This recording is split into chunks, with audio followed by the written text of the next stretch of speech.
All right, guys, before we go any further into the video, I want to take a minute to tell you guys about my friends over at Sleeper. Sleeper is a one-stop shop for all your sports needs. Download the app to your phone. You can celebrate and chat about sports in real time with other users. You can get scores, news, and alerts with blazing fast speed. And you can play in daily fantasy leagues and win real money on picks contests. So enjoy sports together. Download Sleeper today, and don't forget to use my promo code SBN for up to $100 match on your first deposit. Plus, they currently have a free $20 entry, no deposit required, just make an account. Terms and conditions do apply. See Sleeper's terms of use for details. Currently operational in over 25 states and growing. So check out Sleeper and have fun with sports this year. Hello. How's it going, everybody? Good afternoon. And things are different now.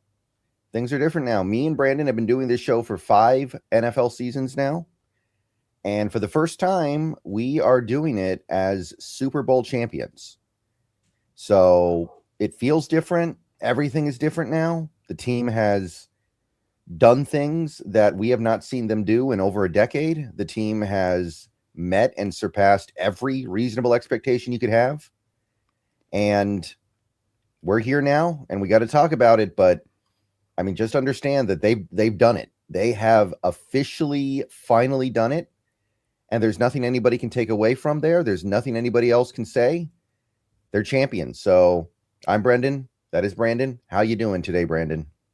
Brother, I'm still on cloud nine a week later. And how nice as you said at the front of this, just that we've been doing this for 5 years and building up to this game, not just for the length of time and that we've done, but we've been kind of through this 5 years of this build process to get here. For while they are a young team and while this was completely out of left field in so many ways, for so many to get to this high rung this early, it was still one that we got to see as it went through its step-by-step process to getting it. And it's not an overnight success. It's one that was started back a few years ago. And it's been just so much fun to be able to cover this with you and understand as we try to do the analysis and we try to learn our process and get better at looking at the team and what we're seeing, that a lot of things that we got to talk about and think that we were seeing as being true and should carry forward did happen to carry forward kind of in full in a lot of ways. And just makes it feel all the better. But how are you doing, champ? It's hard to do much better, right? This is what you fight for, right? This is why you invest part of your life into rooting for a team, right? For moments Indeed. like this. And a lot of the time it feels like being a fan of a team isn't worth it because these moments are so rare. But then you get to that moment and you realize, no, it's worth it. It is worth it. You know, you're not going to experience it every time. You know, you're not going to even experience it most of the time. But we are here, and we can safely say that what we are going through right now makes the last decade plus worth it. Indeed, it does. It's been those tough times, and like you say, we got into the late teens, and we were probably thinking around that time, especially as the Wilson era rounded down. How long is this going to have to be before we can get even close to this? This feels so far, and so it is one that's made it worthwhile though. But it makes you savor it, doesn't it? All the much more when you finally do get there after a long time, kind of a way. Absolutely. And again, and these moments, they're not going to be here forever. We're not going to do this every year. So you have to take the time and take the opportunity to appreciate the fact that it has happened, because one day it's going to leave, and there are probably going to be lean years at some point, and you need moments like this to make it all worth it, to go through those lean years and understand that you can come out of it and ascend back to the top again. And, you know, to this team's credit, they never really had to bottom out to get to this point. They never bottomed out over the last decade plus, but still, though, you take a look at it, there was a time where you had to ask yourself, you know, this is not the most big market team in the league. This is not the most appealing free agent destination. Are we ever going to get back to the top? Is it gone forever? Like, that thought may have crossed your mind at some point, and no, we're here. Yeah, you had a lot of, you didn't know with Jody what she was going to do after taking over with Paul. You know, was she really in? Was she out? Portland Trailblazer fans were telling you it's horrible. You know, she's not into, she doesn't want to really own a team. So you're like, oh my gosh, you know, it does. Like, we're have to wait to the next owner, and then we're going to probably have to reset the stack again. And No, not at all. And testament to the front office, the ownership, the players themselves. And while you and I are going to do a lot of gassing folks up throughout this offseason, and because we believe it, not because we're gassing people up artificially, but because we're looking at the cap situation, we're looking at this young roster, and we're going to say, yeah, this is a team that every bit can potentially repeat. But that you never know if they're going to capture that. I don't know if you felt it as well, but this sort of special spirit that sort of united this whole team. It was a different one from the LOB years where there was sometimes a feeling of cliques on that team where you had the defensive side of the ball and the offensive side of the ball. And then you'd have a few people who would go between like Marshawn. But aside from that, it was like they were in their own separate kind of way. And that this one was more of one that felt unified, even one through, as they said, the 70 point of the roster, and not just big talk and what they wanted to say like it was a slogan, but actually something that they believed. And that stood out to me in this team. And I don't know if they'll be able to. We might be just every bit more talented next year, Brendan, and every bit potentially better down the line in a lot of ways. But can you capture that same hungry spirit? Can you still capture that same brotherhood of spirit that just united everything across the board? Yeah. And, for my part, I can say that it's more likely than not that we don't repeat just because repeating's hard. If you had the opportunity to pick the Seahawks or pick the field, I think most people would pick the field. Mm-hmm. So, I'm not sitting here and saying they are going to repeat. I'm saying they are well positioned to get an opportunity to repeat. And I think this team is positioned more so than at least the average championship winning team to have another shot at it in 2026. So I am thinking about that, of course, while still appreciating the 2025 that we had. And I mean, hey, it's great that we're even able to have the conversation, even if it doesn't work out our way. Getting the opportunity to talk about a potential repeat means that you won it once, and that's pretty sweet. Is there something you think singularly that the Seattle Seahawks did from the standpoint of their philosophy, motivation, how they purposefully drove it? It can be almost anything across the board from your perspective of this, but just be interested to know, just is there something that you think that was the thing that they grabbed? They talk about the chasing edges, let's say, maybe the edge that stood out to you most. I mean, the thing that I kind of keep going back to is, have you seen the Mic'd Up for the Super Bowl yet? I watched it this morning. Yeah. Yeah. I watched it a couple nights ago. So good. But I think the thing that really stands out is you go back to week 11, the game where Sam Darnold throws 4 interceptions and we lose to the Rams, which is the last time that we lost. Of course, we have not lost since. And coming out of that game, you had the way that Ernest Jones was acting, where he said, we didn't do enough to support him, and I don't want to hear anything negative about my quarterback. And there was a real sense that he was taking it personally, and he wasn't getting down on a teammate for failing to perform in a big game. And he was looking within and really trying to understand what he could have done better in a game where the defense played incredibly well, by the way. The defense was remarkable in that game, and he's still looking within, still trying to figure out what could I have done that was better? What could I have done that would have made things, what could I have done to take this over the top, to win despite the 4 interceptions by the quarterback? And then you look at the mic'd up from the Patriots side of it. There was that one point near the end of the game where you had Milton Williams and Christian Barmore talking to each other near the end when the game was over. And the thing that Milton Williams keeps saying over and over again is, it's not our fault. He says it like 6-7 times in a row. It's really weird too, because look, I know those guys played a good game, but we ran the ball for like 160 yards on them. So you can't tell me you did everything right. But I look at something like that, and it does kind of highlight to me the difference here. That does, to me, kind of, there's this strong contrast of, you got on one side a team that is always thinking about what they individually can do more. Even if they did great, they're always thinking about, could I have taken it to the next level? Could I have lifted things up even more than I did? And then on the other side, you have the defensive tackles on the Patriots just thinking about how, well, we just lost the Super Bowl, but I didn't do anything wrong. I go back to something like that right now, I think, because that stood out to me watching that mic'd up compared to what we had with our team. Yeah, I think you're touching on some of these elements exactly along the lines of what I'm feeling from them in this, and that's very unusual. As you do think back to even the LOB days and some of that, They definitely would go head to head on stuff, and I think that was really what of course eventually sunk them a little bit with some of the ego or credit or some of that stuff that started to power up. I think that you touch on though with Ernest and what you feel from this team too is that there doesn't seem to be as much that sense of guys looking for I'm the best, or I'm the part of the reason for this, or that there's some of that coming. I'm not saying that was like a huge problem in the prior, but that it was there a little bit. I don't know if I feel it as much on this one. It just feels like guys, again, I know they're saying the right thing, but don't you also feel like it's a lot of what they say, and Ernst says, F you. We've heard Terrell Owens, that's my quarterback, do these kind of moments where it's obviously theatrical. And this doesn't feel theatrical at any time from them. Even on those sideline moments, you feel them mic'd up like you talked about, where, dude, it just feels like honest, true energy coming from them, and that they've really forged this. And it may help to really sustain them, not to look too far ahead too fast with this. Is this really about why you won this game, why you got this team to where you did this season?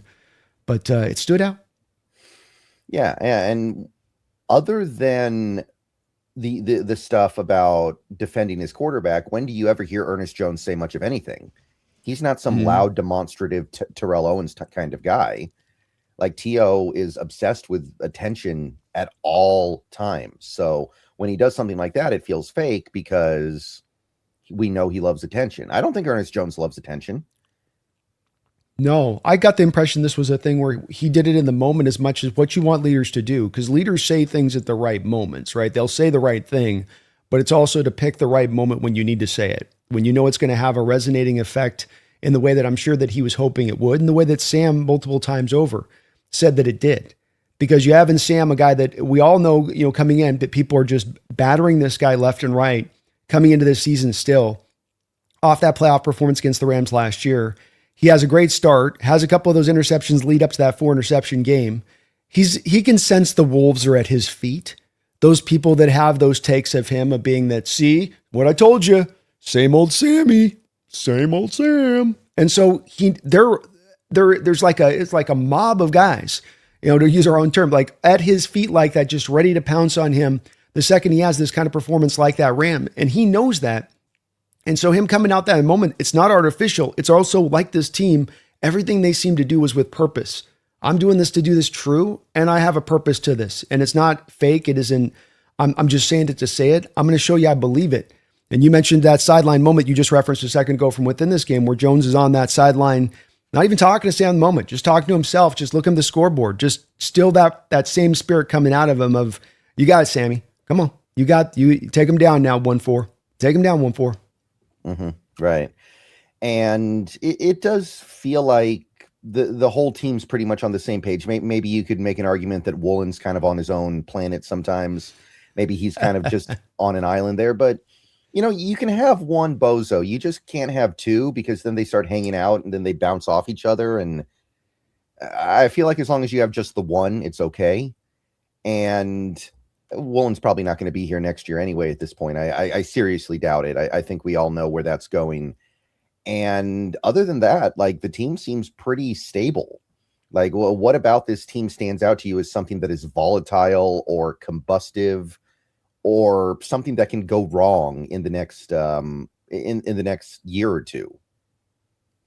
I really can't see it. It is the ego thing, and studying up on this. I went back and looked at, I remember watching a documentary after the LOB stuff, and when we were in 16 and 17, and it was a 85 Bears documentary, and kind of the same thing. These teams that sometimes can win young and win early can't lose that spirit.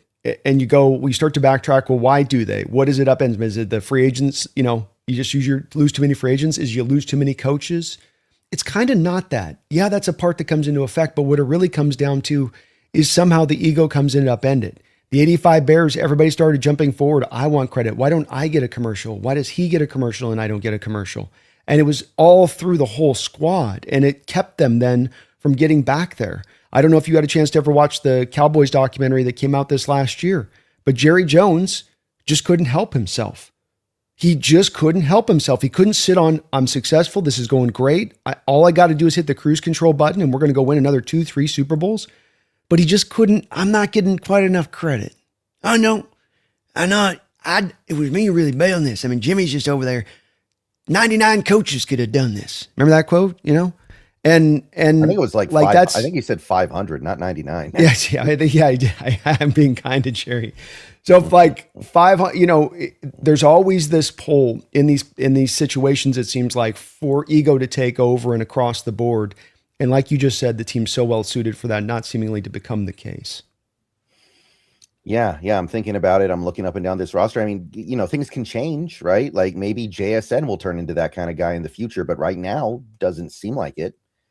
And, I don't see any way he could say I'm not getting the ball enough. He gets the ball more than just about anybody in the league. So I'm not really worried about that right now. Clearly, Ken Walker, assuming he comes back at this point, I think he does. That's a Mm. very quiet and chill dude. That doesn't strike me as somebody who's ever going to be any kind of a problem whatsoever. And Demarcus Lawrence at 34 years old is suddenly going to turn into a problem? No, that doesn't make any sense. So yeah, life is good. Life is good with this team. Now, I'm not saying that means they're going to repeat. I'm not even necessarily saying that means they're better positioned to repeat than the LOB team, but it does set you up pretty well for a long run of relevance. Amen. Yeah, this is one where whether we're talking repeat or just into the future, this team, everything you just said is to the truth and heart of it, and it's going to help them because as they go in the future, and if they don't get back next year, you can come back to that standard. What it was that we did? How did we get to that place? What was it we strove for in the year? Have we been off that path now, where we are now? And you can kind of come back to it as always that sort of North Star to guide you back onto the right tracks here, because it's not only a recipe for their success this year and for what you can do in the future if you can put these elements together. It's, of course, as we talked about throughout the course of the end of this year, this is a recipe that has won many, many decades over in football. Despite any area you want to look at individually, you can find so many examples of this brand of football with this kind of team that plays together with this unified spirit in this way. Is a team that's won very often and will do so again in the future. Yeah, I think you're probably right. I think that this team, and maybe they don't repeat, but I think that we're going to come out of next season feeling like the team defended their title well. And that is an important element here, right? Because you have, every year somebody has to win the title, right? Theoretically, you could have a year where every team's bad and then one of those bad teams wins the title. But if you come out the next year and you defend your title with pride and you make it clear that it wasn't a mistake that you won, that means something. Like the 2014 team didn't repeat, but there was no doubt that they defended the title very well. And they made it clear 2013 was not a fluke. So if they go out there and do that in 2026, I'm going to be good. I'm going to be good with that. I'm going to be happy with that. To your point on that, you have the teams that win Super Bowls and then people literally forget about them 5 minutes after they win it. No one's ever going to forget the LOB. That's never gonna fade into Peyton Manning winning his last Super Bowl with the Broncos. When like it wasn't the no fly. What was it? No fly zone? Was it that really going back to your point, going to back even if you couldn't win it, and the fact you had your whole secondary just destroyed in that game is a decent reason as to why that happened. But that stamped them in. And likewise, to your point, whether this was a nondescript Super Bowl for many nationally out there or not, you getting the Super Bowl and going back and doing it again would absolutely stamp this team in from a historical perspective as well. Right. And, let's not get it twisted here. I know people are talking about how, that Super Bowl sucked. That wasn't a fun game. And I can understand that argument. I don't think it's baseless, but the real Super Bowl was 3 weeks ago. Let's be real here. And by the way, that used to always be the case. A lot of people don't remember this because, I don't remember it. It happened before I was watching football when I was really young or before I was born. But there was a long period of time where the Super Bowl was just like basically a parade for the NFC team. And the AFC team was just there to get flattened. Like the 85 Bears, that 96 Packers team. All those years, the Bills went to the Super Bowl to get demolished. The Broncos would go to the Super Bowl a bunch with Elway and just get drilled. Like Dallas, that's the way Washington. That's the way it used to be. Like people, I feel like kind of forgotten about that because obviously it's kind of equalized over the last couple decades. But this was just another one of those years where the real Super Bowl was the NFC Championship game, and that was a great game. So. Yeah, the AFC has a lot of talent, but it collapsed this year for not for crazy reasons. Some of it was just Chiefs were going to run into this kind of year eventually, and you could see them start to run out of gas by the end of last year. The Ravens, likewise, Lamar and all of his running arounds kind of caught up to him, a little bit. Bills never got their defense quite taken care of. There's all these like individual reasons for what happened with the Titans falling, and then even those up and coming rising teams like Daniel Jones and the Colts having something horrific happen that keeps them from going to where they need to go. And that I thought it was a wonderful Super Bowl myself. I enjoyed every single second of it. I don't need an exciting Super Bowl. I'll take another beat down, because again, the beat down just solidifies as much as anything. People love a great game, but this will solidify your greatness as well. And I think this team was truly great this year. Yeah, I would agree with that. I wanted a blowout too. I didn't want a close game. I want them to win by as much as they can. I want the game to be as unengaging as possible, because I want it to be a statement about how dominant this team is. So I'm good with that. I just understand why objective fans that are not necessarily fans of either team, or people that are objective observers, might say that was not a great Super Bowl. It wasn't. But for me, it did affirm. I mean, the reason why it wasn't a great Super Bowl is because New England was not on our level. Let's be clear about that. They did not cross the 40-yard line until the fourth quarter. Yeah. They had the easiest schedule. We went through it many different times, and this is where people don't like it. They try to deny it. Patriot fans, of course, got pissy with both. I'm sure got into your chat and was pissy with you too about it. It's like, look, it's great you guys took advantage, and you took great, we took advantage even in the Super Bowl. It's not a bad thing against you that you got this, but you got on the back of the benefit of being able to have the easiest Super Bowl path that we've seen for any team coming out of the AFC in quite a long period of time, if maybe ever. And that's when you run up against a buzzsaw. One truth's going to bear out and play out when it all breaks down on that. And we saw that last Sunday. Yeah. And you again, I go back to the mic'd up here. Vrabel's got nothing. Vrabel had nothing that whole game. All he did, he was like one of those dolls with the pull string that you pull, and then he spits out some platitude every time you pull it. It was like, keep your head up. We knew it was going to be a fight over and over. The head up. He was up to chest too. Head up, chest up, head up, chest up, boys. Chest up, head up. Head up, chest up, boys. Boys, chest up, head up. Up and down the line of them. Like, he knows they're going to get it's going to, like, he kind of knows that in order for the Patriots to win that game, Darnold's just going to have to lose his mind and throw like 3 pick sixes. That's what it takes.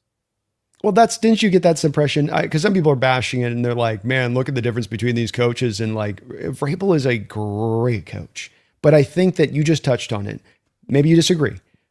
I think he knew very well what he was walking up against. He's a very smart very smart football mind. I mean, he's just as in-depth as you can get on this stuff. And he knows what this matchup, he knows that he's early here. He knows the level of talent he's going up against on that defense and how young his quarterback is and how smart Mike is. I don't think he had any compunction about not. And like you said, it didn't mean that he gave up or he's rolling over and showing his belly. It just meant the fact that, you could feel from his body energy that, his brain wasn't lying to him, and he could see it in clear technicolor out there on the field, what was, true to what he was probably thinking of for a 2-week period leading up to this game. Yeah. And at the end of the day, look, Vrabel is a CEO style coach. He's not going to be the guy proposing adjustments and schematic changes and things. I get that. But it's really hard to listen to Vrabel on that mic'd up and then contrast that with what you're seeing and hearing from McDonald and feel like Coach of the Year was awarded properly this season. Like, it's just hard. Yeah, to your point, I got asked to vote on this online deal for Coach of the Year. That's like this new thing they're doing this year. And I was, for a while there, with Shanahan even ahead of Vrabel, because again, the schedule thing to me was a factor within all this. And it's great the work you did on that schedule, but you didn't have the pathway, whereas a guy like Shanahan did. But I came down to the end of it, and this was at the point I got a chance to be pretty deep in the season with McDonald. And I just said, I got to go with McDonald here. The job you've done with the third youngest roster, the Niners the Niner fans toss this excuse all the time at me. Well, we got $100 million of dead money, we had to eat $100 million dead money and then the injuries, which is true. It's not a fallacy. It's a fact, but I get that. But then we did it also with the third youngest roster and $80 million of dead money on our books, Brendan. Mm-hmm. I mean, if that's not, yes, that's about drafting great then for a period. That's about great, but that's also development and coaching there kind of as a centerpiece of that too. to be able to get that talent turned around that fast. You know, the draft is a part of it, or the adding that talent's a part of it with the free agency, but you got to wait a little bit of time when you're going to go only that route versus already having some of it, you know, developed or sort of baked in a bit.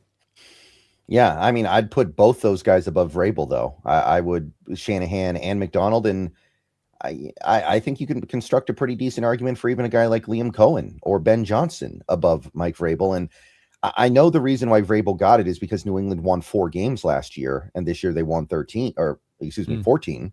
I get it, but I don't know if that's a good enough reason. Like, what is Vrabel's strength as a coach? His ability to put together a great staff. I think that's the main appeal of Vrabel.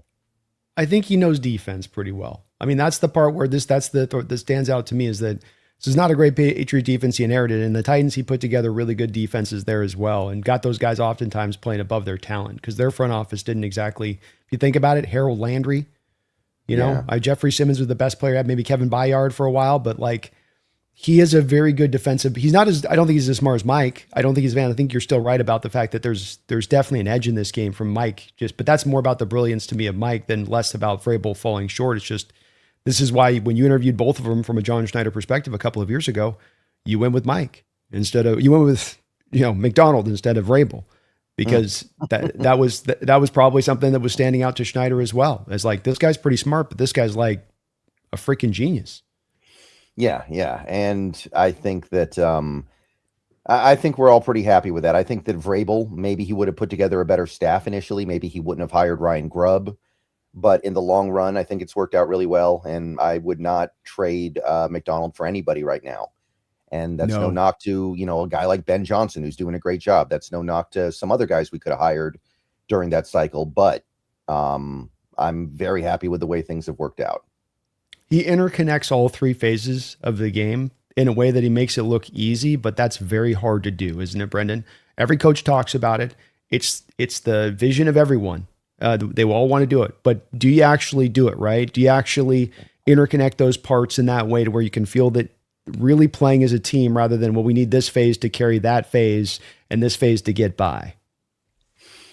Yeah. No one else is going to do that, I don't think. And you know, the thing about McDonald is we know that he's going to continually evolve.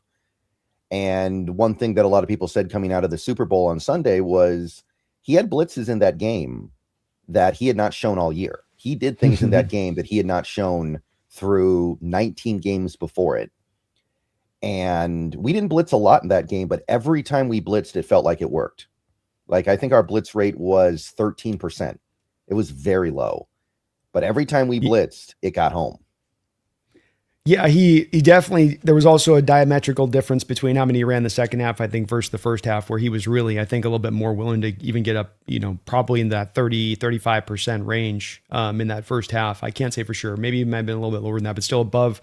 Because they got a little conservative, of course, the back half of the game. We got the lead. You don't need to, you know, send as much at the blitz. But Brendan, I think that Mike talked about this in 710 about 5 weeks ago when he was asked about the blitzes, and he's like, I'd really planned coming into this year to run a lot more stuff. And I think Witherspoon was going to be one of the centerpieces of that, quite frankly, where, you know, he was going to be one of the guys they were going to use heavily in that way, especially on those corner blitzes from like condensed splits, you know, where it's like, that's sometimes an auto blitz as we've seen. And that's just and I think he's been sitting in this with this, like, you know, burning a hole in this wallet kind of, you know, I know he can do this. And we haven't had to call on it because I can trust the front 4, but man, I got 2 weeks to prepare and get all of the little details of this play perfect, right? Get all of the spacing perfect. And every guy knows that when I call this, it's going to be just run to the T. And he finally brought it out, but I think he's been sitting in this with his bag since training camp. Right. And to me, that is the main argument that you can make for this team being better equipped to repeat than the LOB team. You have a coach that is going to keep changing the way he does things and evolving just because he knows it's what you have to do. Because, you know, Pete Carroll kept things relatively simple on his defense for most of his time here. He didn't really adjust things that much. And eventually other teams caught up. And, you know, a lot of people talk about how Sean McVay was the guy that solved the Pete Carroll defense. But even going back to 2014, teams were starting to kind of sort of figure it out. You know, everyone, well, I don't know. I don't want to say everyone, but a lot of people remember the Phillip Rivers game in week 2 of 2014, where you started to kind of see how to attack this Seattle defense with the LOB. And as time went on, more and more teams, I think, started to kind of figure that out. Yeah, it was just as it was really as offenses were starting to advance pre and post snap motion and flood zone concepts and all of the things that they're building into basically it was an offense in a lot of ways created to how to sort of beat the old LOB defense and the cover three, especially within that. And so, things had to modernize a little bit, things always catch up. But I think that's also the cool part about Mike is he's not married to a scheme necessarily. He's more married to being willing to manipulate week in and week out his defense around what he needs to do, including, I think, look, you went to a lot of front four this year and didn't blitz a lot. I think that was just as much because he had so much strength on the front four to get home. He had the dogs up there. He had the depth of dogs up there to get home and get home consistently. So he just didn't feel like he had to do it. But I think he can absolutely adjust if he gets down the line and teams start, max protecting or something out of it. Like he'll find some different, flavors as well to come at you with that to the other side. Like how would you solve the Mike McDonald defense? I don't know if there's really an answer there because it changes a lot, right? Yeah. Like if you were to ask, how do you solve the Pete Carroll defense? There are some relatively clear answers there, I think. I agree. I think you've got to have a guy with supremely top-level arm talent. He's got to have escapability in the pocket first and foremost. I don't think that there's certainly not the young quarterback that's just the young guy. I don't think that guy's taken this defense apart. No way, no how. And you're going to have the guy who's dropping some dimes throughout the course of the game. You saw the completions in this game, how hard there was. That one play over the middle on the mic'd up, they showed it really well, where there's like 5 Seahawks converging to the throw over the middle and like you have to fit it right into here to get us to even a completion in there. So you need that kind of guy that can work those different skill sets. He's going to probably have to be more of an advanced quarterback in this league. That's just the bare minimum you need walking in the door to have kind of, I think, a bit of a chance here with this defense. And then it is a little bit to your point on this, then becomes a little bit of it's almost like old Tecmo Bowl. I mean, rather than you really intelligently looking ahead at what you think tendency-wise Mike is doing, right? It's more of like, okay, we're going to try to guess offensively, they're defensively doing this on this play. And then it's like, oh, we got him or we didn't. And then, oh, we randomly hopefully got along or we didn't. I think it's going to have a bit of that feel because of how varied it is, and especially because how much it changes pre to post snap. And you could see that it was causing Drake May a hellacious amount of problems in this last game. Yeah. So I know you said that one thing you wanted to talk about today was why this team is better positioned to repeat than the LOB team. I think that's the argument right there. You're never really going to be able to solve this defense the way that Carroll's defense kind of got solved. Because honestly, straight up, I think that LOB team otherwise may have been a little bit better positioned than this team at the time. We didn't know about how cliquey the roster was. We didn't know about some of the animosity. I don't think we really understood how much the egos were going to be a problem on that team until it started being a problem. So that's a fair point. I think that everything else would kind of point the other way, but it's all about that Mike McDonald aspect.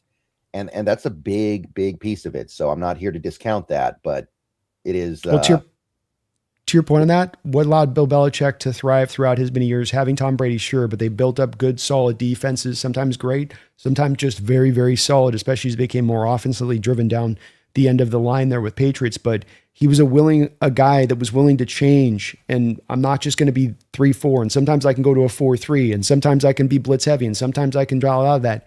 And that's the type of style that will allow you to sustain in this league where everything's always constantly in a state of flux and evolving or devolving and going back to this is a strength or this is a weakness.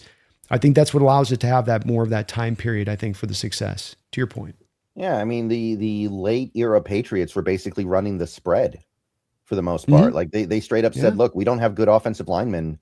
There's nothing we can do to get good offensive linemen. We're just going to let them play patty cake and go 5 wide every play. And think about what the Patriots were in the early 2000s, where all they did was run the ball. It's crazy how much that team changed the way they played over a period of time where they had the same quarterback and the same coach. Because that's what you think would if you think ideally, what would a really smart coach operate as, rather than them just being kind of married to this, here's my playbook, and you can see him clutching it like this. You have somebody that goes, yeah, this is my playbook, but we're always expanding it. We're always going to continue to add on top of it. We're going to put new wrinkles in. We're going to make certain adjustments off stuff that isn't no longer working. And I'm going to also play to my roster strength. Like, what do I have? Who do I got? Who can do what best? What position do they get put in best? Rather than I've got to have these like puzzle pieces I have to jam in here, and then this piece has got to fit just like this, and then that piece has got to fit like that. I can work with a lot of different, talents. Like, Rick Woolen, look, he's freakishly talented, and he had a really solid run for the most part at the end of the year, minus a couple of playoff moments. And, that is a guy that I don't think is necessarily the pure kind of fit style to McDonald's defense, but he found a way to get him out there, get him working, and show him off to being at his best. I know he didn't have the interceptions of his rookie year, Brendan, but probably played his best ball really overall in that back half of that season. Again, minus a couple of plays in the playoffs. Yeah. In terms of coverage, it was really kind of second to none. Like don't get it twisted, people. I know that we're all kind of mad at him right now because of some of the stuff that happened at the end of the year, but you are not replacing his cover skills easily. You're probably just not. Now, I still think we have to move on, but don't get it twisted. Woolen was a huge part of what this team did this season. Indeed he was. And it was good to see him lock in that way through that back half like he did. But, that's also, I think, a guy just doesn't quite. Everybody wants a freakish corner for sure, but I think, McDonald would certainly like to have a guy maybe a little more, interested at times in the run game and, getting off blocks and, there's some of that stuff, being locked in all the time, 100%, avoiding the taunting stuff, that kind of thing. Right. So we do have a little bit of news during this stream. Ooh. So kind of, yeah, let's go ahead and break it. So earlier today, and you probably heard about this one, but Daniel Stern, did you hear about that one? I did. Yes. All right. So he is, I loved him in Home Alone. Oh boy. I just realized, wow. And he was just like, wasn't he in jail or something too?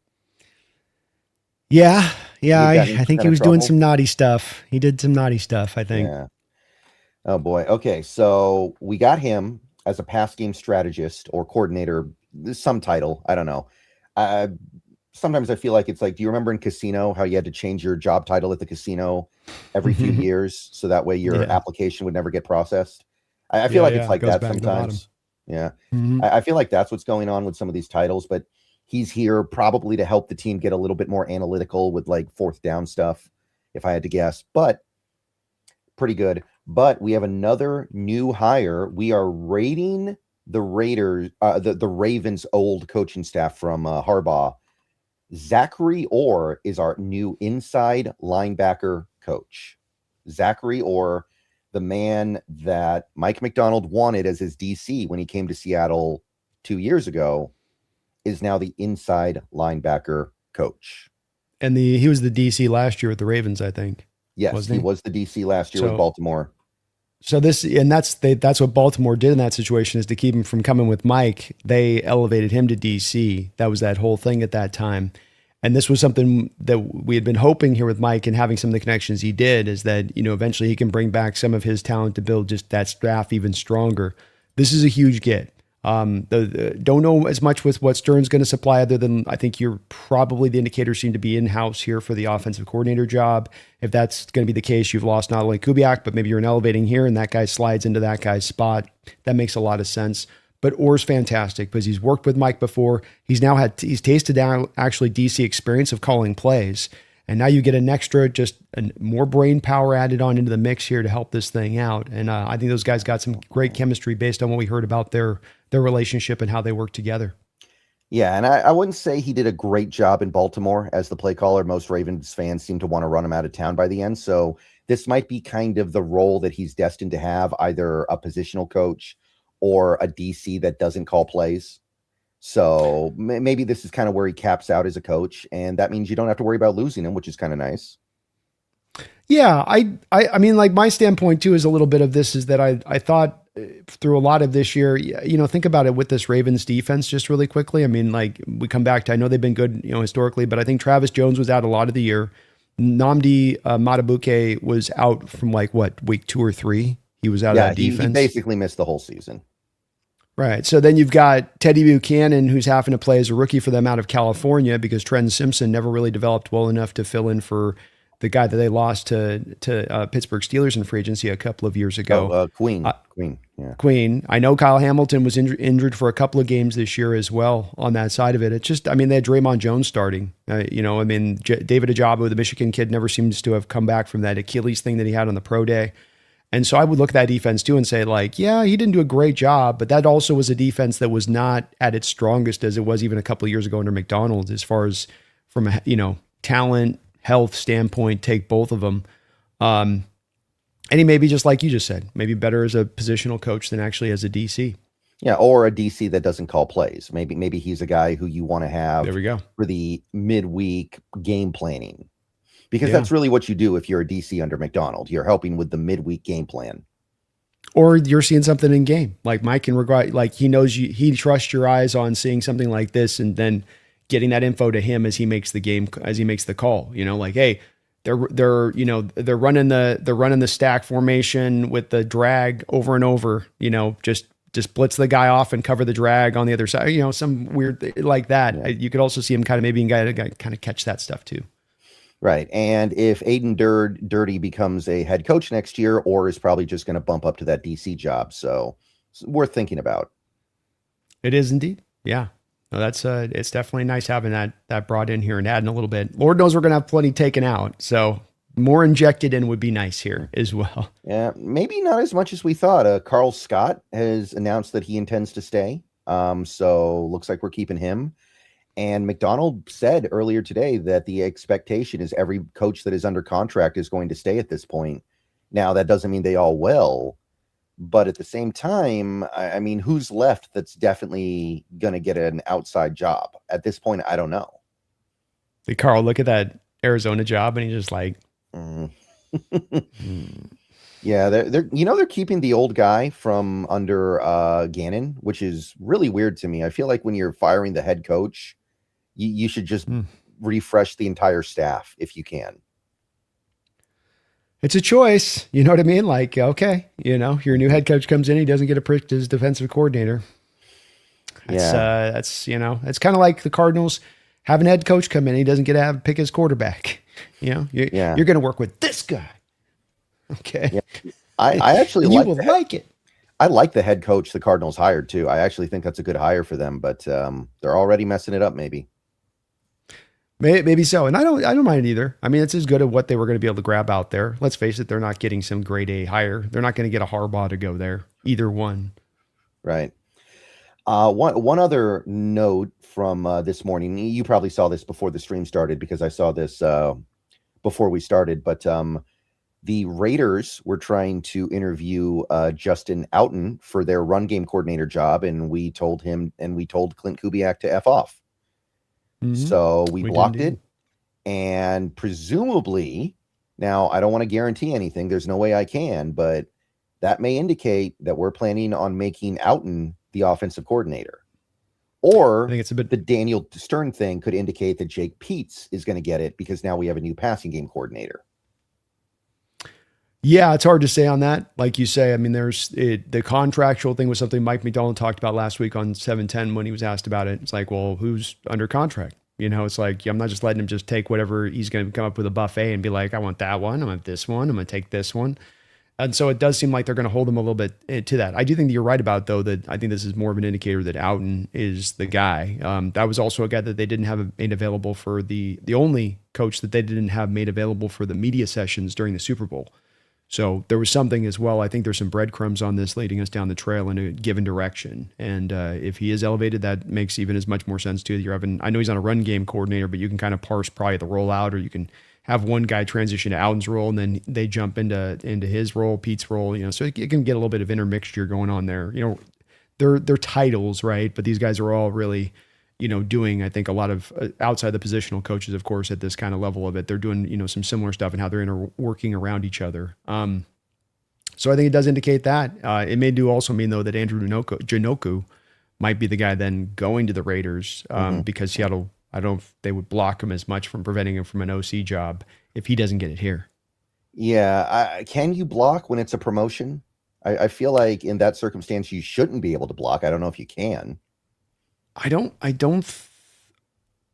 I'm a little hazy on the rules on this one, but I want to say not as well. That it's one that does not allow you to do that. So, Mm-hmm.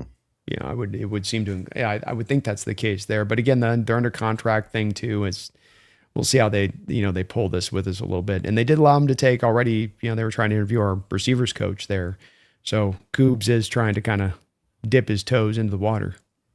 Yeah. And I'm fine if he takes Frisman. I'm fine if he takes Janako. I'm cool with that. Just stay away from Shaheed, please. I need that guy back for 2026. Stay away from Shaheed. We'll see, man. He's been traveling with Coobs the last two spots, and Shaheed was really solid for us. He was great for us as a returner, certainly, and he was solid for us as a receiver. But does the decision come down to a Cooper Kupp or a Shaheed at this point? I don't. With Torrey Horton already on the roster, how does that affect that decision? And thinking about that a little bit, maybe. I don't know. It'll be an interesting thing. I also wonder what Shaheed's going to get on the open market, because I can't tell if it's going to be down into where it probably should be, which is more closer to that 10 to 12 million mark, or if it's going to be more pushing up into the 16 to 19 million mark. Yeah, I just feel like his value to this offense and what he forces defenses to do is worth a lot. So I just want to keep that guy around. I definitely want to make it a priority, man. Don't get me wrong on that. But are you wanting to keep him around at 19 million per year? I'm hoping it doesn't get up quite that high, but I'm not really far off from where I am on him. I think it's going to be like 16, and I'm fine with that. I'm totally be costly. Mm-hmm. Yeah, I get it. I'm not necessarily adverse to it. I just don't want to necessarily see it come at the price of Kupp, because I think with Kupp, a lot of people are going to get concentrated a bit on the stats with him, and not as much of the target share of the audience of the offense going to JSN, how much you're on the ball. And as well as what he brings off the field to this team, which I think is more than worth every red nickel of his contract. Well, I saw an article yesterday. Apparently, actually a significant part of his contract becomes guaranteed if he's still on the team after today. Oh, so, to the best of my knowledge, if he is still on the team tomorrow morning, then we've kind of committed to him. And also implied is that he's committed to not retiring, unless he wants to, play a little bit of a game this offseason where we try to get the money back and he maybe tries to keep it or something like that. And I don't know. I don't get the sense any of these guys are retiring. I know we talked about it before the Super Bowl that a lot of these guys may retire if we win. I'm not getting the sense that anybody's going to be going away. It feels like they want to try to defend the title. People felt, I don't know if you saw, it was just a lot of the way guys were talking after the game. Nicky Minwari, when he was interviewing his locker room, a couple other guys, when they were speaking about it, were sort of lamenting the fact that they weren't going to get a chance to go back to practice, and that this is over with now, and they're still really hungry to get back. They wouldn't they wouldn't mind getting back at it. Even Mike McDonald talked about it. Like, man, it just sucks this has to end because it's been so much fun, rather than being like it's a grind and we're almost spent and we're emotionally tapped out. We don't got anything left in the tank. That kind of feeling that you can get from teams sometimes at the end of the year. Nothing even close to it. And Leonard Williams confirmed. Well, that was a little bit of a wonder with him on that one, as if he was going to maybe think about it. And it does seem like these guys are all returning. Kupp said that they were already, I think he already said they're already behind for OTAs. I think he was jokingly saying the other day. So I think that's great. That's absolutely great. Then this is a guy you can't concentrate on the stats with him merely. And he was efficient in his stats. Look, he led you in yards in the Super Bowl, came up big. Mm-hmm. That catch in the first quarter down the line and able to reel that thing in. He's a guy that still has a lot left in the tank, Brendan. I don't think he's done. Maybe he's not the Cooper Kupp of vintage Kupp, but I think the way people talked about him this year as being washed, and that got brought up so much as a narrative. And I just thought it was one that was not fitting to what I saw from on the tape. Is there some moments where you're not getting a huge amount of separation? Maybe, but it was still creating separation. He's still making the tough catches, those contact catches like he can, with the guy racking him as he's making the grab. And he will help this team in the future big time. Yeah, also getting a partial guarantee today is Jaron Reed. So if he is still on the team tomorrow morning, probably kind of committed to him, and he's kind of committed to us. So that's the other interesting one. There were others like DeMarcus Lawrence, Sam Darnold, Michael Dixon, but there wasn't as much of a question about those guys. You might have the best front four defensive tackles in NFL history next year if Riley Mills can continue to tap upon what he flashed in the Super Bowl. You know what I mean? Like, it's those guys and Jaron coming back, that you're just going to have a just wonderful mix of being able to rotate these bodies through and not miss a beat potentially, which is just going to be fantastic. Hmm. Yeah. And, as I think about it, if I was on a team that won a championship like that, I'd want to come back and defend it. I would not just hang it up at that point. Especially with Jaron, and that Jaron has been, I thought he was revitalized this year. I think he was a really good player for you, and he came out there and he was all around good. I thought he's brought up a lot of his run defense game that's at times in the past been put in the back seat for the chance to be more of a pass rusher. And I didn't think that was the case with him. I was really impressed by how he played this year, and then just another guy that's just one of those stalwart leaders in the locker room that's just a rock and you can rely upon. Yeah, he's clearly a guy they look to for leadership stuff. So even though I think if you were just looking at on the field stuff, maybe he's overpaid. You also have a lot of money. It's not that big a deal if you're overpaying a player or two by a little bit right now. Like I don't think Cooper Kupp is worth $17.5 million. I don't. But if you throw in some of the off the field stuff and the fact that you're trying to defend a title, I don't think it's a big deal to overpay a player by a little bit. It's like not the end of the world, especially because in 2027, you've got a painless out with Cooper Kupp, and it's kind of a no-brainer at that point. So just kick the can. It's fine. Well, that's what you touch upon that I think, and again, too, with Kupp, I think that there's a little more value that goes beyond just looking at purely his numbers and what he brings to the table, and I think as well, Brendan, I think if you had your 25th in passing attempts and then half of your passing attempts go to Jackson Smith-Njigba. Like you gotta, like, whenever you're looking at any guy on this roster, that's got to be taken into a big account, and that there's just so little of the pie left for any of those guys to get any kind of production. And so it really comes down to, okay, when they are getting production, are they doing the most with it? Do you see him dropping passes right and left, or that he's not able to make that tough catch he once could, or that he hasn't got some yak left in him that he showed off a couple different? No, quite the opposite. I think you touched on a good point as well. You're well situated with this cap this year to go out there and JSN gets his payday and Witherspoon gets paid, and you get a guy there, and you're able to really maximize this cap to the ultimate, maybe even throw a few void years down the line. And then you get into next year and you're out from under these contracts more cleaner. Whereas if you had done a Kupp right now or Jaron Reed right now, okay, you technically save money, but now we're starting the dead money game too. When we don't really have to, when we're now creating a hole voluntarily that doesn't need to be created, that you don't know if you can fill. Right. And by the way, I know I've gotten a lot of comments over the last several days that like all our cap space is going to disappear when we extend JSN and Witherspoon. No, that's not how it works. In fact, I don't even think our 2026 cap space will be affected at all by those extensions because they're extensions on the end of the current deal. And we can still use the 5th-year option and then extend on the back end of the 5th-year option. So there's plenty of flexibility here. Don't worry about that. What was Cross's 5th-year option price? Do you remember? It was, I can't remember. It was like 17, 18 million a year or something for yeah, for the year. Right. So that was for this upcoming 2026, right? 17 million about. Let's give or take. But you're in the right. This is to your point you're just talking about. So to your point on this, and for those folks that are Devin Witherspoon and JSN is going to destroy our cap next year. Let's go back to 20. Just quick point on this. Charles Cross had a 5th-year option, about $16 million or so, give or take. Well, what's Charles Cross's cap hit for 2026 right now? It's 10.8. Yeah. You shave it down, if anything, because you get to push all that money out. Yeah. Now it's a tiny bit different because Cross was hitting into his 5th. He was heading through that 4th year, which these guys are in their 3rd year. So there's going to be a little bit of counterbalance. But to your point on this, even with that little bit of counterbalance, them being 3 years and him being the 4th year, it still equalizes out to about even in how you can do it, because you can lower down the base down to the vet minimum, down to the bare minimum, like you did with Charles Cross. Cross is on a $1.69 million base salary for 2026. And you can do the same thing with JSN and the same thing with Witherspoon. And so then it all just becomes about the bonuses and how they hit. And you can put the guarantees down the line on that, so the player still gets his money no matter what. So and I think with guys like Witherspoon and JSN, they're not going to be as worried, Brendan. I know in the past there's been those 3-year deals.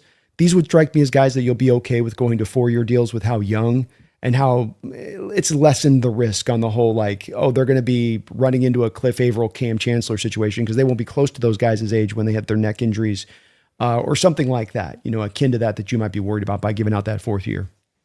Yeah. And the only thing I can think of would be that Jody doesn't want to do it because she's about to sell and she doesn't want to put all the money into escrow on massive contracts. That's the only thing I can think of. But maybe they can work something out there to where maybe I think it she gets can easier to pass that on to the next owner. I think you're right there. Number one, I think you can fully just say, look, if they're already in owner negotiations, for instance, if they're talking with somebody and they're like, all right, we got to do these contracts, right? It's a no brainer. That goes down that way.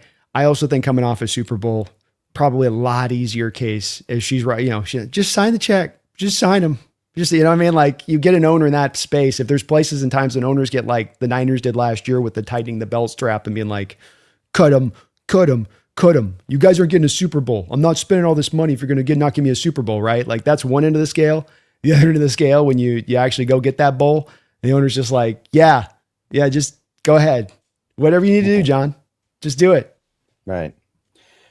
Okay. So with all that being said, I know that you have been a big advocate for going outside the current staff to get the offensive coordinator. So I know all this Justin Outen, Jake Peets stuff is not necessarily your favorite, but do you have a preference of the guys on staff? Like you could throw Mac Brown in there. You could throw maybe a couple other guys that are on the staff. What do you want from that?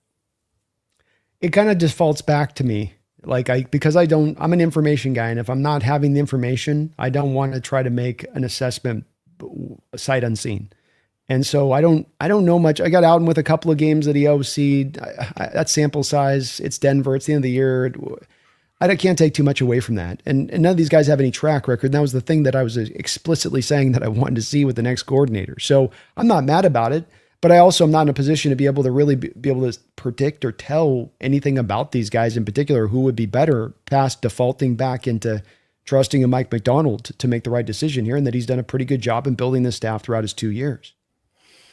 Yeah, we just have to hope. And look, I'm with you. I wanted somebody with, at the very least, somebody from the outside, so it would kind of feel like that we had really gone through our paces to find somebody. And I did want somebody with prior experience. I'm not saying that the guys we get from inside can't be good, but it is a mystery box. And I don't know if now is the time to open a mystery box. We've got a chance to repeat in 2026.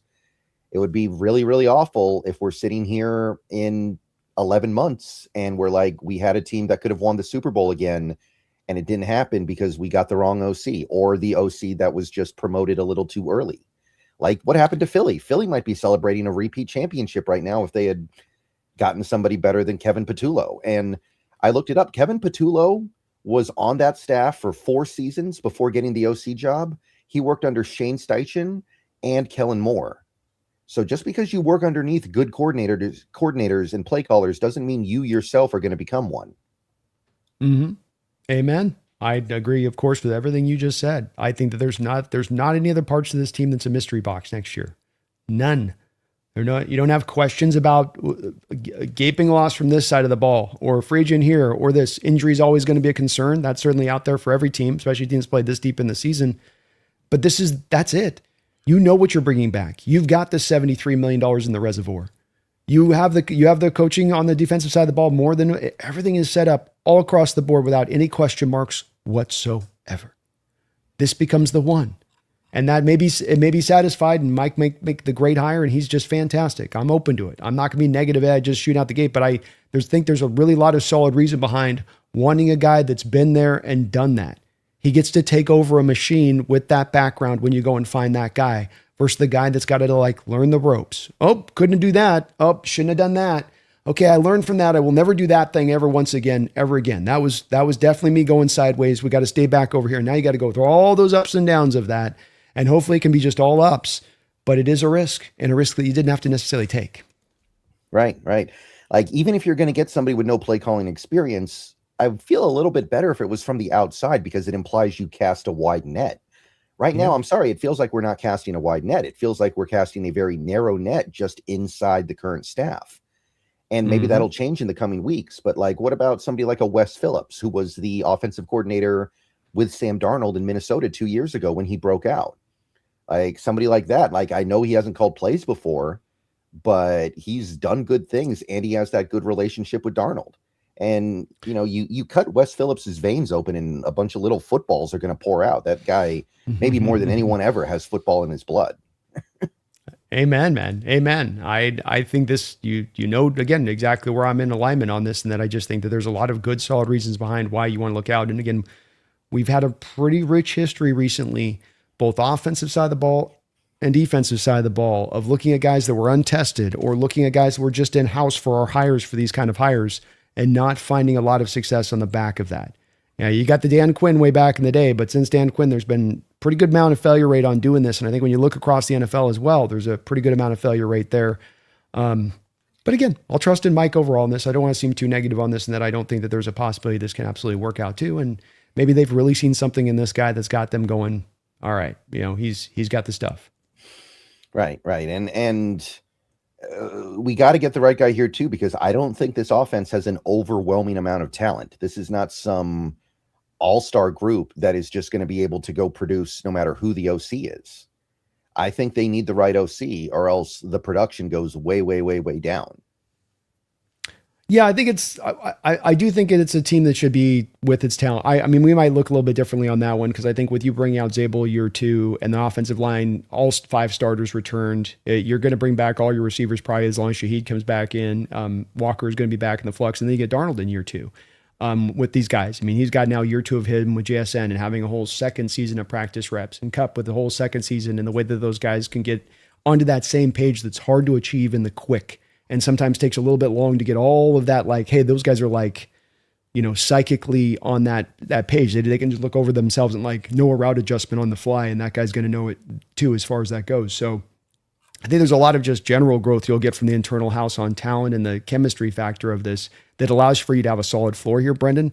But it doesn't mean that it isn't still eventually down the line of preventative factors. You get in the playoffs and, you know, get into where it's like you need that, like to your point, having that top end OC that's really on his game to the utmost, you know, really helped us this year. And could, you know, that Rams game, for instance, when you need your offense to really cook it up there, you know, does he call his best game of the year at that time? You know, and so it's a valid point. Yeah, and to me, we have a perfect example right in front of us with Philly. Philly may have repeated if they had gotten a good OC, but they promoted in-house, and it was a disaster. Yeah, it was. Absolutely. And it's a big, huge nation with a lot of offensive-minded head coaches, a lot of OCs out there that have called plays. You know, you want to make sure you're trying to find the best and the brightest. That's what led you to Mike McDonald after a while. You know, you went through all those head coaches, you know, and that's, you know, OCs. We did a lot of interviewing of OCs, and both the 2 different times we tried to find those guys. So I like that process better when you really feel like you've really rattled every tree and tried to find whatever you could, the best of the best. And really had a chance to really, you know, go through a lot of guys. I like that better than this, but this, you know, I could see where they're at with it. It's late, right. You know? Yeah, it is. Like a few weeks ago, maybe we go after Mike McDaniel and everything's just free and easy. Hunky-dory. Yeah. Yeah. All right. Sean, thank you for the $4.99. Question about Reek leaving. A lot of Marlon Humphrey talk. I think his athleticism fell off a cliff this year, and his ego/pod would be a distraction. How about you? Yeah, to my knowledge, Humphrey has not been good for a little while. Maybe I'm wrong on that, but I feel like he has not been very good for some time. Yeah, I was trying to right now check out if I could where he was, where he had been at. It's not popping up for me here, but yes, he did have a bad year as far as for many. He did pick off Drake May, I'll say that. Mm-hmm. So there is that at least. But yes, he was 49.9, wasn't well graded this year.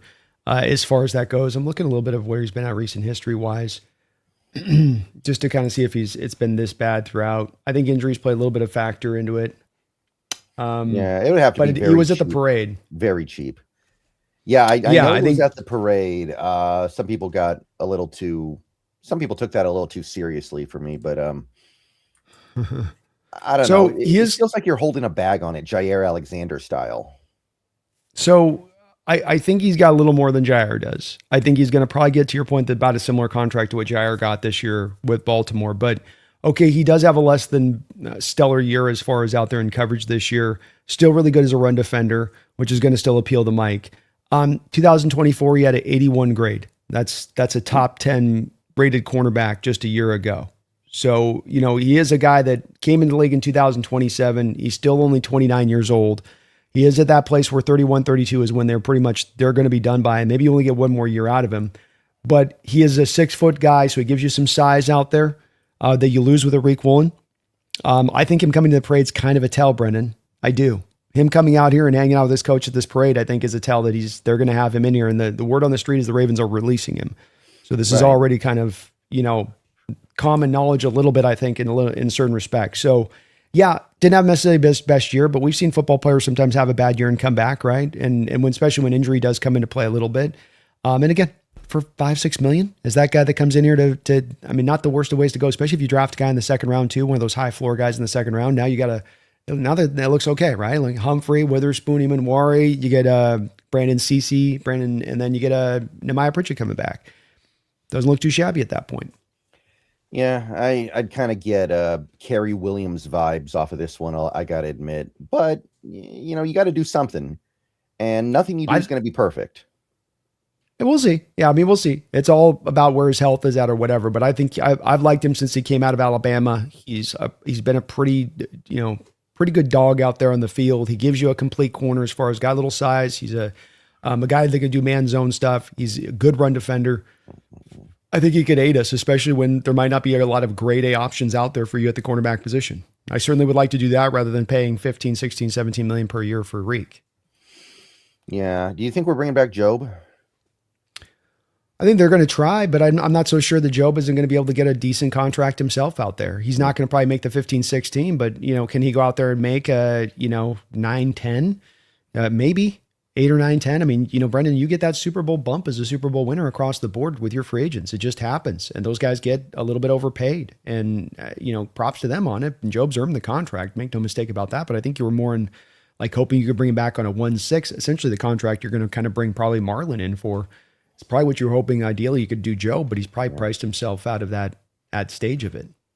Well, if it starts the flood of aging veterans who signed to the Seahawks to ring hunt for cheap, then, I'm not against that. Like, I got my eye on Khalil Mack, who I think still has a little bit left, maybe a lot left. And you get him for cheap. That edge room is looking pretty intimidating again. And a guy who's just been playing in the Mike McDonald defense the last couple of years, or at least, last 2 years here with the Chargers and Minter, Yeah, under Minter. So here's the beautiful part about this. You remember, Brendan, I talked about this, and you better not take my video ID on this because I'm going to do this. We can play the compensatory game this year because if Marlon gets released, now you sign him as a corner. Let's say you sign Kenneth Walker and you sign JSN and you sign Devin Witherspoon, and maybe you go make a trade out there to go add to a different position at the point in the stack. You don't have to maybe do as much at all in anything in free agency, and then you lose a Riq Woolen 15-6 for 15 or 16 million per year. Then you lose a Josh Jobe, let's say 8, 9, 10, somewhere in that territory. We've got I'm spacing out. We'll see. Right? Shahid's potentially a guy that you'd have to watch and what you could do there. Maffei's going to get Kobe something. Bryant. Yeah, Maffei's going to get something too. Maffei's going to get at least probably 7. Yeah, at least like 7 or 8, and then you've got Kobe Bryant in addition to it. So you got that collection could get you a pretty good compensatory package back in return. And like you just said, you're joking, but it's kind of serious. What's a better place to go hunt for a ring this next upcoming offseason than here? If you happen to be like a veteran that's still got something left in the tank, still hungry for a ring, and yet you've just been cut by your team. Because of course, cut players don't count in the compensatory system. Right. So, I'm not against Humphrey. There's always a price. I think that every NFL player is worth something in this world. I just wouldn't be super optimistic about him getting back to his old form at this point.